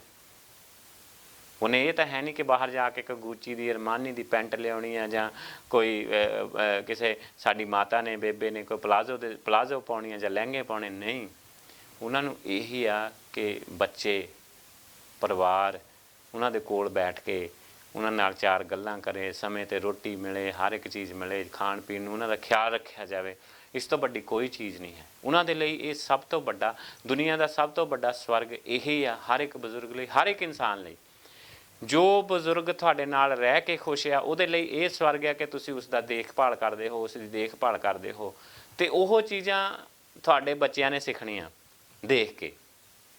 ਜੇ ਤੁਸੀਂ ਆਪਣੇ ਬਜ਼ੁਰਗਾਂ ਦਾ, ਆਪਣੇ ਮਾਂ-ਬਾਪ ਦਾ, ਆਪਣੇ ਦਾਦੇ ਦਾਦੀਆਂ, ਨਾਨੇ ਨਾਨੀਆਂ ਦਾ ਖਿਆਲ ਰੱਖਦੇ ਹੋ ਘਰ ਦੇ ਵਿੱਚ। ਅਤੇ ਤੁਹਾਡੇ ਜੇ ਬੱਚੇ ਛੋਟੇ ਆ, ਉਹ ਤੁਹਾਡੇ ਨਾਲ ਗਰੋ ਹੁੰਦੇ ਆ, ਉਹਨਾਂ ਨੇ ਤੁਹਾਡੇ ਵੱਲ ਦੇਖਣਾ ਕਿ ਮੇਰੀ ਮਾਂ, ਮੇਰਾ ਬਾਪ ਆਪਣੇ ਬਾਪ ਦਾ, ਆਪਣੀ ਮਾਂ ਦਾ ਖਿਆਲ ਰੱਖਦਾ ਹੈ, ਹਮੇਸ਼ਾ ਉਹਨਾਂ ਨੂੰ ਪੁੱਛਦਾ ਹੈ ਕਿ ਪਾਣੀ, ਚਾਹ, ਰੋਟੀ, ਬੈਠ ਕੇ ਉਹਨਾਂ ਨਾਲ ਗੱਲਾਂ ਕਰਦਾ ਹੈ। ਉਹਦੇ ਨਾਲ ਉਹ ਬੱਚਿਆਂ ਦੇ ਦਿਮਾਗ ਦੇ ਵਿੱਚ, ਦਿਲ ਦੇ ਵਿੱਚ ਉਹ ਚੀਜ਼ਾਂ ਗਰੋ ਹੁੰਦੀਆਂ। ਫਿਰ ਉਹ ਜਿਹੜਾ ਸਵਰਗ ਦਾ ਸੁੱਖ ਤੁਸੀਂ ਆਪਣੇ ਮਾਂ-ਬਾਪ ਨੂੰ ਜੀਂਦੇ ਜੀ ਇਸ ਦੁਨੀਆ ਦੇ ਵਿੱਚ ਦਿੰਦੇ ਹੋ, ਉਹ ਸਵਰਗ ਦਾ ਸੁੱਖ ਫਿਰ ਤੁਹਾਨੂੰ ਆਟੋਮੈਟਿਕਲੀ ਇਸ ਦੁਨੀਆ ਦੇ ਵਿੱਚ ਮਿਲਣਾ ਹੈ, ਕਿਉਂਕਿ ਤੁਹਾਡੇ ਬੱਚਿਆਂ ਨੇ ਤੁਹਾਨੂੰ ਦੇਖ ਕੇ ਚੰਗਾ ਜਾਂ ਮਾੜਾ ਤੁਹਾਡੇ ਕੋਲੋਂ ਸਿੱਖਣਾ ਹੈ ਅਤੇ ਉਹੀ ਤੁਹਾਨੂੰ ਮਿਲਣਾ ਹੈ। ਕਿਉਂਕਿ ਫਿਰ ਤੁਹਾਡੇ ਬੱਚਿਆਂ ਨੇ ਵੀ ਤੁਹਾਡੇ ਵੱਲ ਦੇਖ ਕੇ, ਜਦੋਂ ਅਸੀਂ ਸਾਰੇ ਬਜ਼ੁਰਗ ਹੋ ਗਏ, ਤਾਂ ਉਹਨਾਂ ਨੇ ਵੀ ਤੁਹਾਡੀ ਉਸੇ ਤਰ੍ਹਾਂ ਹੀ ਸੇਵਾ ਕਰਨੀ ਹੈ ਕਿ ਮੇਰਾ ਬਾਪੂ, ਮੇਰੀ ਬੇਬੇ, ਮੇਰੀ ਦਾਦੀ ਦੀ ਬਹੁਤ ਸੇਵਾ ਕਰਦਾ ਸੀ ਜਾਂ ਮੇਰੀ ਨਾਨੀ ਦੀ ਬਹੁਤ ਸੇਵਾ ਕਰਦਾ ਸੀ, ਅਤੇ ਹੁਣ ਮੇਰਾ ਵੀ ਫਰਜ਼ ਬਣਦਾ ਹੈ ਕਿ ਮੇਰਾ ਬਾਪ, ਮੇਰੀ ਮਾਂ ਬਜ਼ੁਰਗ ਹੋ ਗਿਆ, ਮੇਰਾ ਫਰਜ਼ ਬਣਦਾ ਕਿ ਇਹਨਾਂ ਦੀ ਦੇਖਭਾਲ ਕਰਾਂ। ਸੋ ਚੰਗਾ ਮਾੜਾ ਜਿਹੋ ਜਿਹਾ ਅਸੀਂ ਕਰਾਂਗੇ, ਉਹਦਾ ਫਲ ਸਾਨੂੰ ਜ਼ਰੂਰ ਮਿਲਦਾ ਹੈ।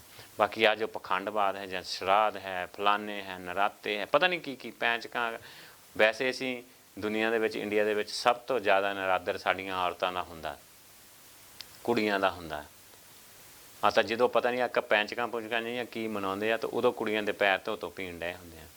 ਕਿੱਡੀ ਦੋਹਰੀ ਮਾਨਸਿਕਤਾ ਸਾਡੀ ਇਹ ਹੈ ਕਿ ਅਸੀਂ ਜਨਾਨੀ ਨੂੰ, ਔਰਤ ਨੂੰ ਇੱਜ਼ਤ ਦੇ ਨਹੀਂ ਸਕਦੇ, ਅਤੇ ਪਖੰਡਵਾਦ ਅਸੀਂ ਕੋਈ ਮਾਤਾ ਬਣਾ ਕੇ ਫੋਟੋ ਟੰਗੀ ਆ, ਕੋਈ ਟੰਗੀ ਆ, ਉਹਨਾਂ ਨੂੰ ਧੂਫ ਕਰੀ ਜਾਂਦੇ। ਉਹਨਾਂ ਨੂੰ ਧੂਫ ਦੀ ਲੋੜ ਨਹੀਂ, ਕੁੜੀਆਂ ਨੂੰ ਜਾਂ ਸਾਡੀਆਂ ਮਾਤਾਵਾਂ ਭੈਣਾਂ ਨੂੰ ਨਹੀਂ, ਉਹਨਾਂ ਦੀ ਦੇਖਭਾਲ, ਇੱਜ਼ਤ ਕਰੋ। ਆਪਣੇ ਬੱਚਿਆਂ ਨੂੰ, ਮੁੰਡਿਆਂ ਨੂੰ ਔਰਤ ਦੀ ਇੱਜ਼ਤ ਕਰਨਾ ਸਿਖਾਓ, ਅਤੇ ਜਿਹੜੀਆਂ ਇਹ ਮਾੜੀਆਂ ਚੀਜ਼ਾਂ ਹੋਣੀਆਂ ਆਪਣੇ ਆਪ ਬੰਦ ਹੋ ਸਕਣ। ਅੱਜ ਮੇਨ ਮੁੱਦਾ ਮੇਰਾ ਇਹ ਸੀ, ਅੱਜ ਜਿਹੜੇ ਸ਼ਰਾਧ ਸ਼ਰੂਧ ਕਰਨ ਦੇ ਲਈ ਨਾ ਅਸੀਂ ਗੁਰਦੁਆਰਿਆਂ ਨੂੰ ਆਟਿਆਂ ਦੇ ਬੈਗ ਲੈ ਕੇ ਤੁਰੇ ਹਾਂ ਜਾਂ ਆਹ ਕਰੇ, ਇਹ ਕੁਛ ਨਹੀਂ, ਸਭ ਪਖੰਡਵਾਦ ਆ। ਆਪਣੇ ਜਿਉਂਦੇ ਮਾਂ-ਬਾਪ, ਆਪਣੇ ਜਿਉਂਦੇ ਬਜ਼ੁਰਗਾਂ ਦੀ ਸੇਵਾ ਕਰੋ, ਖੁੱਲ੍ਹੇ ਦਿਲ ਦੇ ਨਾਲ ਉਹਨਾਂ ਦੀ ਸੇਵਾ ਕਰੋ, ਉਹਨਾਂ ਦਾ ਖਿਆਲ ਰੱਖੋ, ਉਹਨਾਂ ਨਾਲ ਬੈਠ ਕੇ 2 ਮਿੰਟ ਗੱਲ ਕਰਿਆ ਕਰੋ ਦਿਨ ਦੇ ਵਿੱਚ, ਆਪ ਮੁਸਕਰਾਓ ਉਹਨਾਂ ਦੇ ਨਾਲ, ਉਹਨਾਂ ਦੇ ਚਿਹਰਿਆਂ 'ਤੇ ਮੁਸਕਰਾਹਟ ਲਿਆਓ। ਇਸ ਤੋਂ ਵੱਡਾ ਸਵਰਗ ਕੋਈ ਨਹੀਂ, ਇਸ ਤੋਂ ਵੱਡੀ ਜ਼ਿੰਦਗੀ ਦੇ ਵਿੱਚ ਉਪਲਬਧੀ ਕੋਈ ਨਹੀਂ। ਤੁਹਾਡਾ ਪੈਸਾ ਧੇਲਾ ਤੁਹਾਡੇ ਕੰਮ ਨਹੀਂ ਆਉਣਾ। ਆਪਣੇ ਪਰਿਵਾਰ ਨੂੰ ਸਾਂਭੋ, ਆਪਣੇ ਬਜ਼ੁਰਗਾਂ ਨੂੰ ਸਾਂਭੋ, ਉਹਨਾਂ ਦਾ ਖਿਆਲ ਰੱਖੋ, ਇਹ ਪਖੰਡਵਾਦ ਤੋਂ ਦੂਰ ਰਹੋ। ਅੱਜ ਦੀਆਂ ਖਰੀਆਂ ਇੰਨੀਆਂ ਹੀ ਸੀ ਜੀ। ਅਗਲੇ ਪ੍ਰੋਗਰਾਮ ਦੇ ਵਿੱਚ ਫਿਰ ਤੁਹਾਡੇ ਨਾਲ ਮੁਲਾਕਾਤ ਹੋਏਗੀ। ਤਦ ਤੱਕ ਆਪਣੇ ਬਜ਼ੁਰਗਾਂ ਦਾ, ਆਪਣੇ ਆਪ ਦਾ, ਸਭ ਦਾ, ਪਰਿਵਾਰਾਂ ਦਾ ਖਿਆਲ ਰੱਖਣਾ। ਅਗਲੀ ਮੁਲਾਕਾਤ ਤੱਕ ਲਈ ਰੱਬ ਰਾਖਾ ਸਭਨਾਂ ਦਾ ਜੀ।